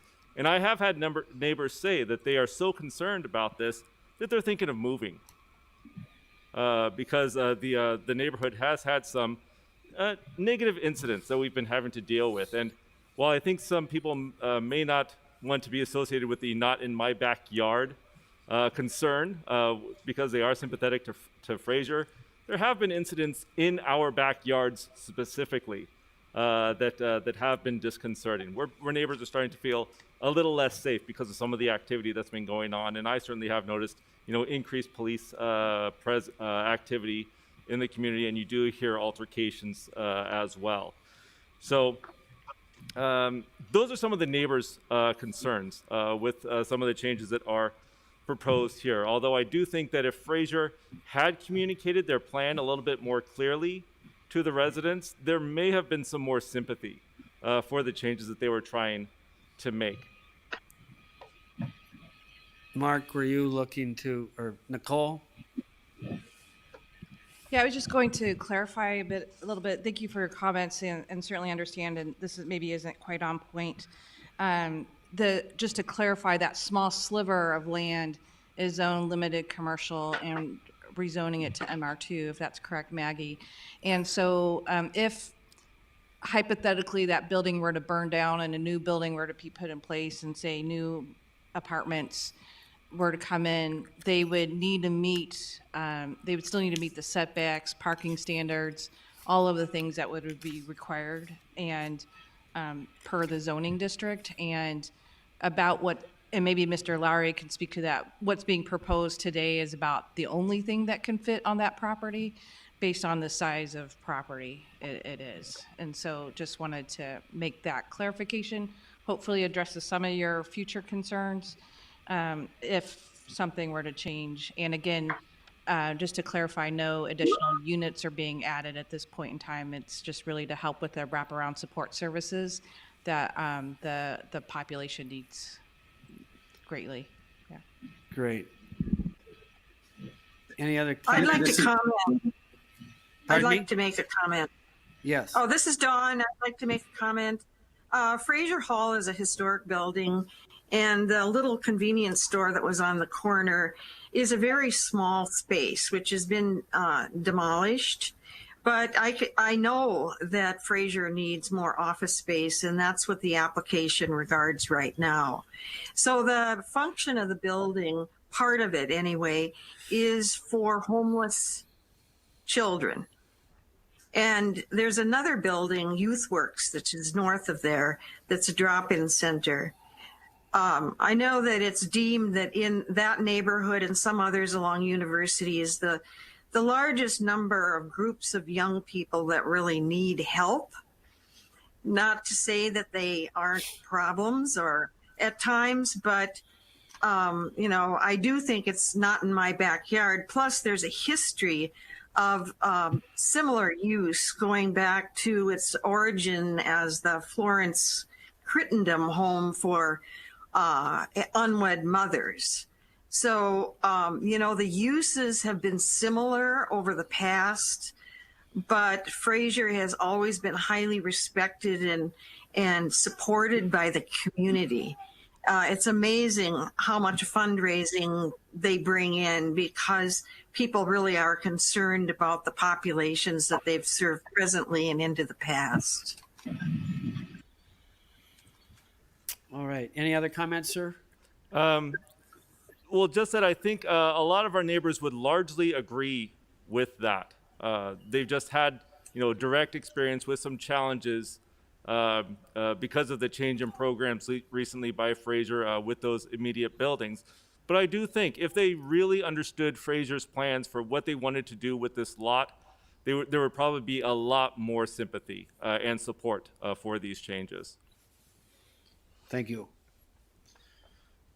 Anybody else from the public? Anybody else on the phone? All right. I'll close the public comment. Any additional discussion, commissioners? Or are we ready to act? Mr. Chairman, I have one comment and then one question. So I think there was a missed opportunity here by Fraser to inform the community what was going on. And I think that could have addressed a lot of the questions that the neighbors had, which was unfortunate. My other question, and I'm very concerned that they started moving forward without getting the zoning in place. So if we don't approve this, what happens? I can answer that question since the staff are covering me. During times of COVID and with the pandemic, we've had a lot of emergency construction projects based on that. At the time, I was understanding this was in relation to COVID. A lot of times with the, so I was misinformed on that, so I made an error. But at the same time, what staff did is, and maybe Mr. Lowry could speak to that, they would have to rip out the foundation if this doesn't go through, and they have put that in writing that they understand that risk.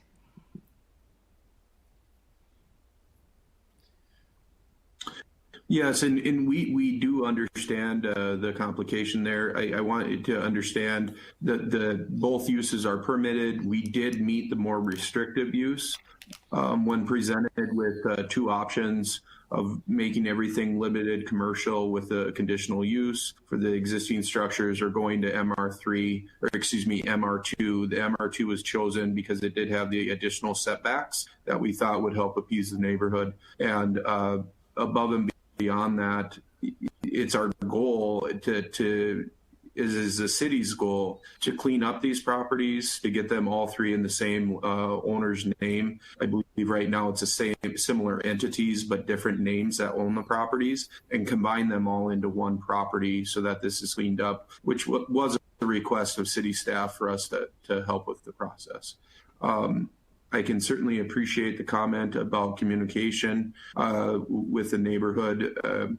You know, this is our first step in moving forward, and you know, with COVID and things, it's difficult to go knock on doors. But however, I do appreciate your comment, and I think our intent is consistent with what's been expressed here tonight, to provide additional services for the existing residents at Fraser Home by building this for additional office space, counseling areas, and community space for additional staff. Thank you. Does that mean you're going to make the motion, Melissa? No, it does not. Oh, okay. Commissioners, I'm still looking for a motion.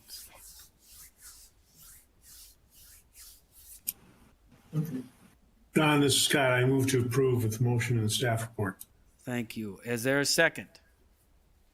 Second. Okay. Go ahead, Melissa. This is Jennifer. I second. Oh, okay. We've got 2 seconds. Any further discussion? Roll call vote, please. Stoffren, Aye. Tassa, Aye. Morgan, Aye. Schneider, Aye. Sobolik, Aye. Holtz, Aye. Shirley, Aye. Rosenberg, Aye. Gunkelman. Aye. Motion carries. Moving on to items 6A and B. A hearing on the application requesting a zoning change from SR3 single dwelling residential to SR4 single dwelling residential with the boundaries of the proposed Arcadia Park View addition. Donald. Good afternoon, Commissioners. Donald Kress with the Department of Planning and Development. We're going to go from the last item on 8th Avenue South all the way up to 8th Avenue North here. We're located here on 8th Avenue North and Oak Street. This here, of course, is the ball fields, Mickelson Field. This is the former, well, the building is gone, 18 and 20 8th Avenue North. The proposal here is to create the Arcadia Park View Addition plat, which would take these 2 lots and plat them into a single lot, and also change the zoning from SR3 to SR4, which slightly increases the density available to the on that lot. So again, that shows the current zoning, the SR3 zoning. That's the site there. This shows the plat, again, showing that the 2 lots are platted together. The idea here is there is an existing, let's go back to the aerial here. There's an existing residence here. This building has been demolished. That was ordered demolished by the city of Fargo. There's currently a hole there. But the applicant plans to build a small duplex to fit in this space. It's a fairly narrow duplex. And they can accommodate, there's an existing garage that remains and room for additional parking.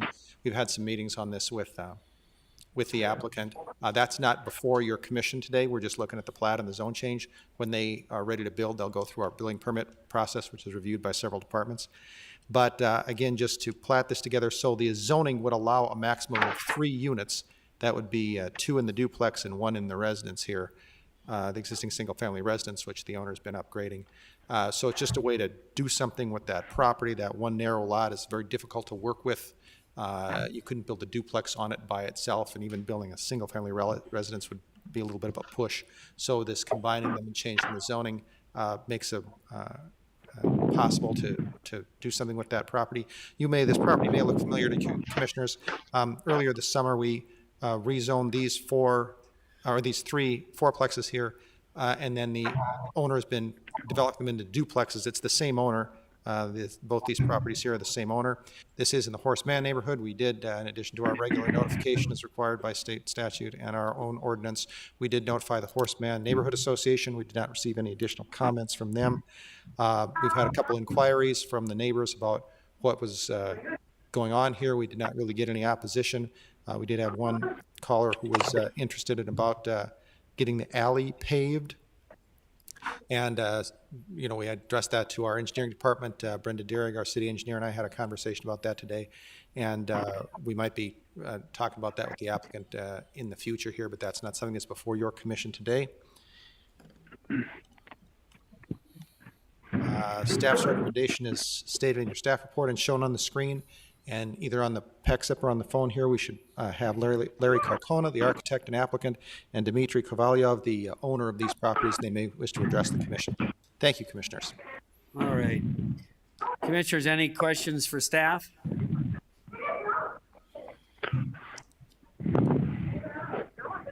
Somebody's got a lot of kids in the background if they mute their phone. Sorry about that. Yeah, they're trying to make up their mind which soda to get. See no questions for Donald. I invite the applicant to speak. Yes, my name is Dimitri. Apologize. I'm Dimitri. So to demo the property at 18 8th Avenue, that was previously owned by Mr. Peterson. He was a notorious hoarder, and I'm sure you can probably remember him. And he lived in his pickup alongside his house, and there was nothing we could do with the house. It was beyond repair. So we demoed it. It is an open excavation right now. And then Donald presented it very well to you. Give you a good summary of what we're up against. It is very impractical to build from a property owner's point of view from an investment point of view, very impractical to build yet another single family home. It makes much more financial sense to build a small duplex, which will house two families. And seeing how the renting trend is going lately, single family homes is what people want. People want privacy. People want a little garden. People want to be left alone. So this makes sense from many perfect points of view. All right. Yes. So there you go. And I'll let Larry pick up where I'll let Larry chime in here. And so, much more knowledgeable. Good evening, commissioners. I appreciate having the opportunity to be here and respond to any questions. I think Donald and Dimitri presented very well what Arcadia is seeking.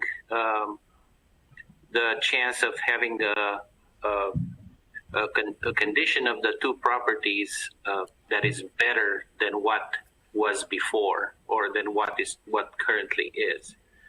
I also wanted to mention that Arcadia is owning all the lots on that block except one.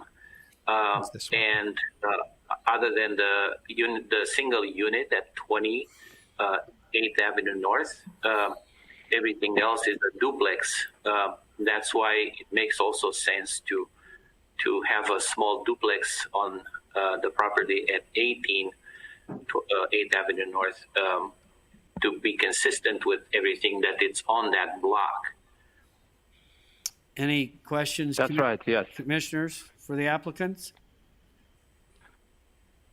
In fact, I will add one more thing, if you don't mind, please. We are Donald mentioned we're rezoning adjacent property. We rezoned the adjacent property to SR4, and the plan is to remodel each of the existing fourplexes into duplexes or twin homes, side by side, single family residences. So like Larry said, yes, everything on that block, on that half block, will be single family residences, no more rentals, no more apartments.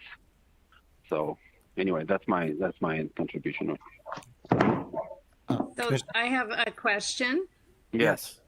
And he's sort of touched on it a little bit, but so these are going to be twin homes, not duplexes. So you could actually get a mortgage on each side.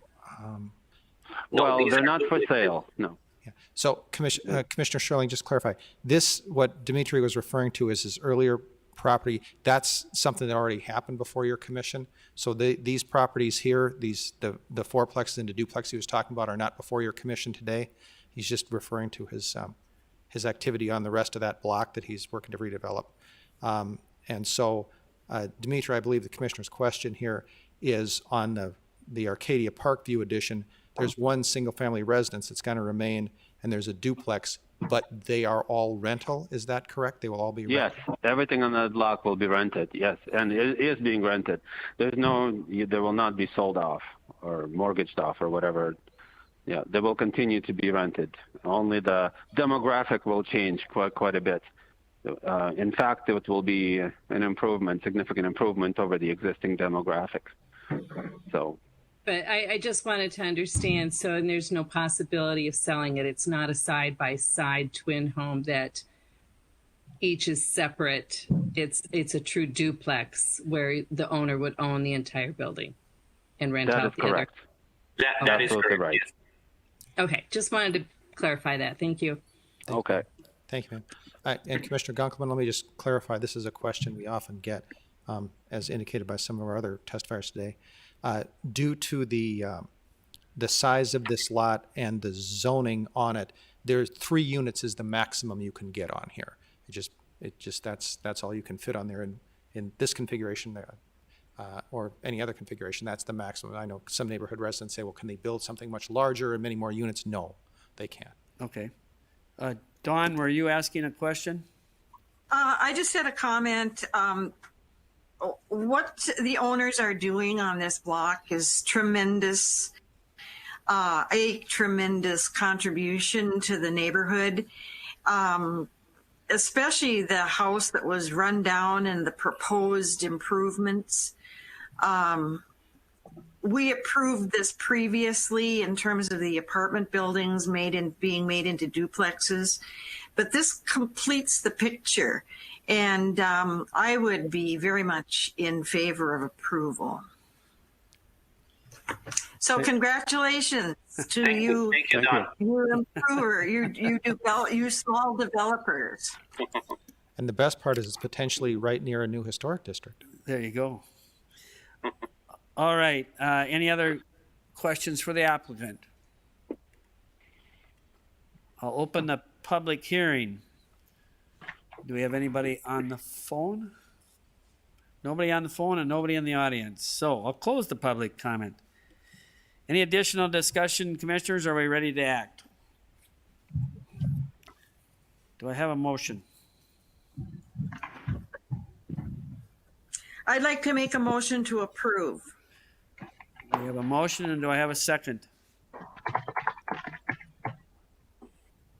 This is Raquel. We have a motion and a second. Any further discussion? Hearing none. Roll call vote, please. Rosenberg, Aye. Sobolik, Aye. Holtz, Aye. Sherling, Yes. Morgan, Aye. Schneider, Aye. Stofferin, Aye.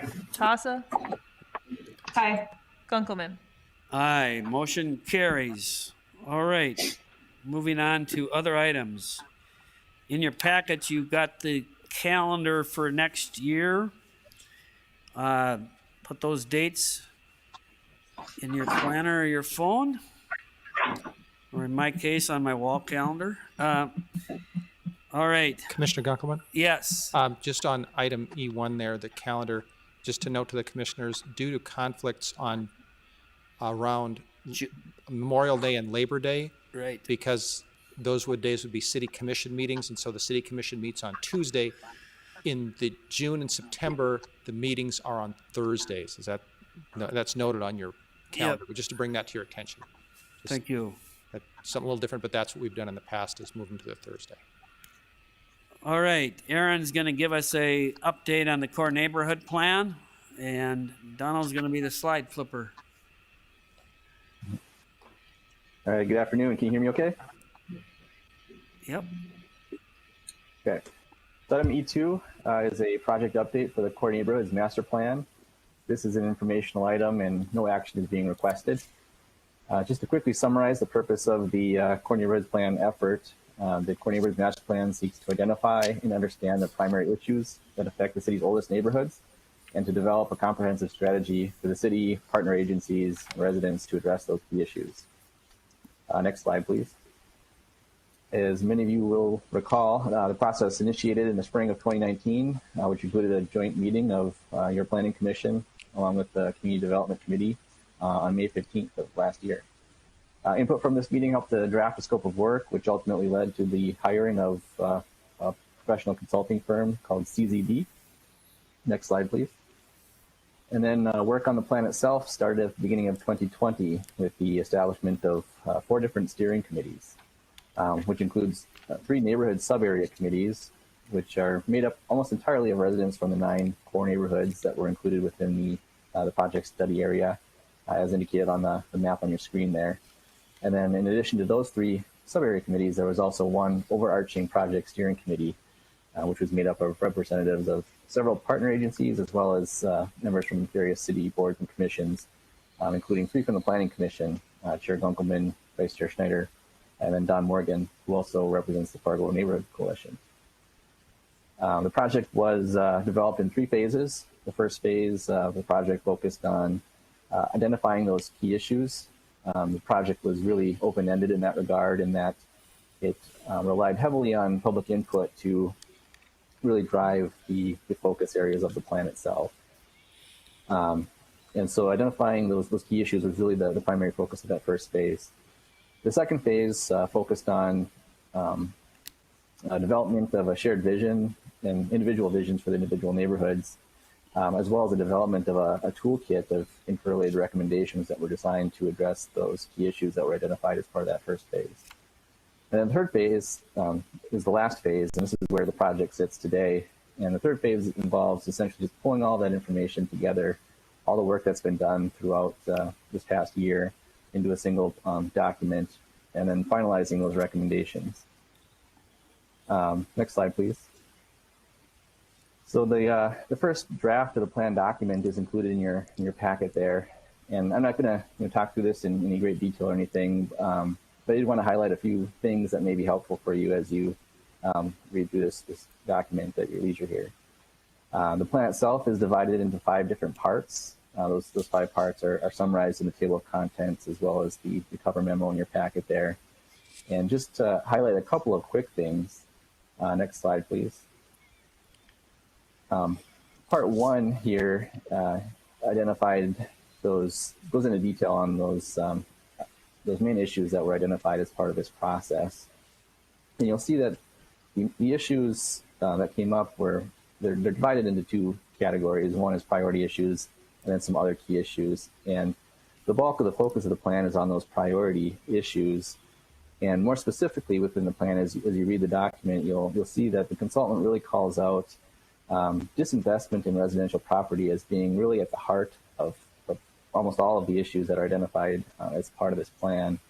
And so as such, you'll see a lot of the recommendations are really trying to kind of get at that issue in a number of different ways. Next slide, please. And then part 4 of the plan document is really where you'll find the bulk, or really the meat of the document is the recommendations. And so the part 4 of the document is the Core Neighborhoods Toolkit, which is just their way of describing the recommendations. And the toolkit is divvied up into 5 different categories. Basically, similar recommendations that are similar are divided into each of these categories. Next slide, please. And then within each of these 5 toolkits, there's kind of a unified metric or a framework for how these are kind of laid out, where kind of the related problems to solve that are related to that particular tool are laid out. And then there's a little explanation of current practices and conditions, or how things are currently done today. And then lastly, a list of changes to make that are kind of detailed in terms of different action steps.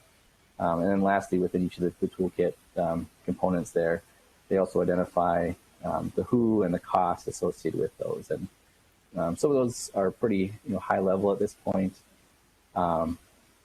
It's nothing super detailed. That's kind of going to be up to the city to further define how those action steps get implemented, along with partner agencies as well as residents. And you'll see there's a lot of components for the various stakeholders. So those are just a couple of things I wanted to point out in relation to the document itself. Next slide, please. And so I did want to leave some time for any questions that you might have. I don't know if anybody had a chance to really read through the document, but the project is approaching the conclusion of the effort here. There will be one more set of steering committees here in the month of December before this document is really finalized. And so, again, the document is included in your packet here, and then this document, as well as all of the other previous information and videos of the past steering committee meetings, are all available online at the project website, which is included in your packet and on this slide here. So I'll stop talking there and be happy to answer any questions you might have related to this project. Any question, commissioners? I just have a comment. This is Dawn. I've been involved with the process, and it's been really interesting. I was concerned about the previous case, where I know we're finished with it, about the concern of people, in the neighborhood, problems. I just happened to be up at Center Incorporated, and I was on the First Avenue, and I happened to drive through the alleys, which I like to do. Alleys were mentioned in Aaron's statement, but there's a Center Incorporated has a residential building back there in the alley, and there was a sign there that said that pedestrians were to use the street sidewalks and not the alleys. I'm just interested in it as a point of discussion, if that has ever come up, just for the safety aspect of that fourth point. Yeah, and maybe just to And clarify. also, I'm just wondering about the legality of it, because there was the sign there, and the traffic was prohibited in the alley. Do you know anything about such things? Yeah, I can respond to that a little bit. So the topic of alleys did come up as during discussions with the neighborhood committees, and it wasn't so much any concern with. It was probably less concerned with safety in the alleys as it was with junk and debris being found within the alleys. The topic of safety also came up, but on a somewhat separate line of discussion, just more generally with perceptions of crime and things like that. And so, yeah, I'd say no. The specific situation that you're referring to there, I don't recall that ever coming up as part of the committee discussions. Aaron, not to put you on the spot, but you've been intimate with both the LDC and this project, and with the discussion yesterday on the LDC, are you, I mean, I think the opportunity now to utilize what came out of the core neighborhood, and with the information that we're going to be pulling together with the LDC, do you see that this is really going to help complement the efforts of the whatever happens with the LDC, whether it's a partial or a total rewrite? Yeah, definitely. So from the start, I think we did anticipate these two projects being somewhat related to each other, and so throughout each of those processes, each consultant was kind of kept abreast of what the other consultant was doing, what their findings were, and so you will see references throughout the document to the LDC diagnostic, for example, particularly as it relates to some of the concerns that were raised regarding, I'm blanking on the word now, but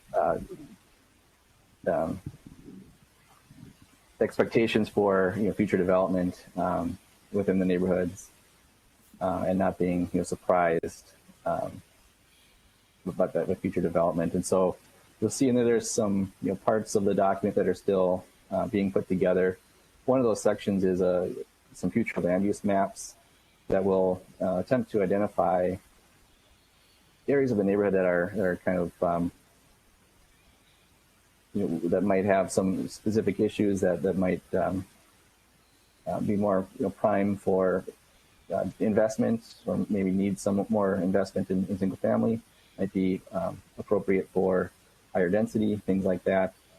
And so that all relates to the zoning code, obviously, and what can and can't be done on property. And so that's kind of the biggest, I think, bridge between the two plans. One more follow-up. Was the planning, is the planning staff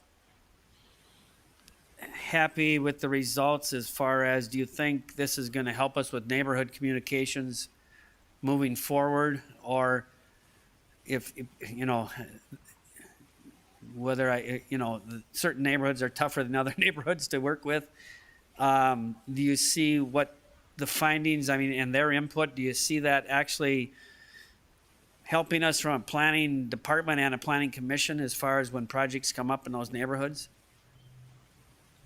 I think so, and I certainly don't want to speak for others, but I think throughout this process, excuse me, I think we have the neighborhood representatives have been pretty supportive of the process so far. I think we've seen a lot of the neighborhood representatives being pretty satisfied that the concerns that were raised as part of this process have been picked up and included in this plan and included in the recommendations. I will say too, there's never going to be that magic bullet, that's going to solve all problems, obviously. And so I think it will definitely help. But we're always going to have certain situations that we're going to have to deal with as they come to a certain degree. But I think this will go a long way in helping to develop that toolkit, to borrow some of the parlance from the plan there. Perfect. Any other questions for Aaron, commissioners? I'd just like to make a comment.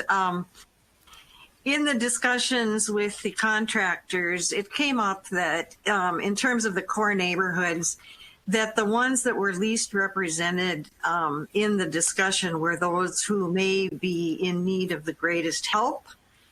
And so there was the discussion of a neighborhood coordinator being hired to help with neighborhood organization and contacts and getting more people in the neighborhoods involved. I agree with that. I think the best organized neighborhoods are probably the best cared for, and the better the homes are cared for. And then when you get into some of those others that were less represented, you find less participation, which is entirely understandable. But do you have anything to say about the possibility of the neighborhood coordinator position? I don't have much to add other than what's in the plan right now. I will say the plan outlines that as being excuse me, kind of a core component of a number of the recommendations. And as you touched on there, the kind of differences in representation between neighborhoods is one of the issue areas that was actually identified by the consultant themselves, recognizing that some neighborhoods have more neighborhood organization than others.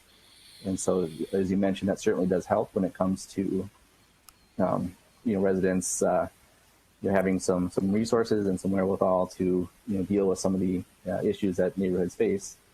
And so that is a kind of a core component of that thing in particular.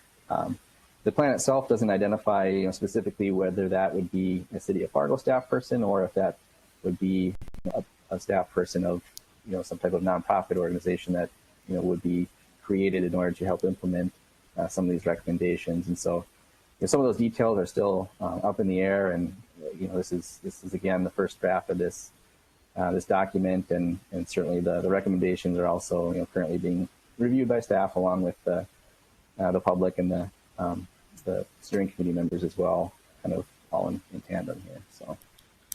Yes, and just another thing too that came up in discussions, it seemed like all in favor of switching the one-ways, University and 10th, back to two-way streets in terms of neighborhood preservation.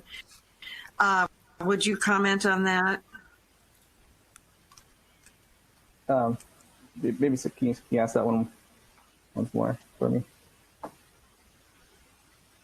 The question, Aaron, was changing the one-ways back to two-way traffic. Yeah, so that came up, as part of some of the input from the neighborhoods. In terms of the plan itself, I think there was a number of interrelated issues that came up related to some of the arterial streets that cut through the neighborhoods. One being, safety. Those high traffic streets act as somewhat of a barrier between neighborhoods, especially for pedestrians, things like that. They also looked at some of the conditions of the housing units, right on those corridors versus other houses, maybe more interior to some of the neighborhoods. And so, I think the idea of potentially converting one-ways did come up as a suggestion from some of the neighborhood representatives. I think the recommendation there would be to fold that thought and that question into kind of the more comprehensive transportation planning process. Specifically MetroCog and their long-range transportation plan, metropolitan transportation plan planning process, which is takes place every 5 years, I believe. Would probably be where that discussion could kind of continue in a more comprehensive way. As far as I understand it, that has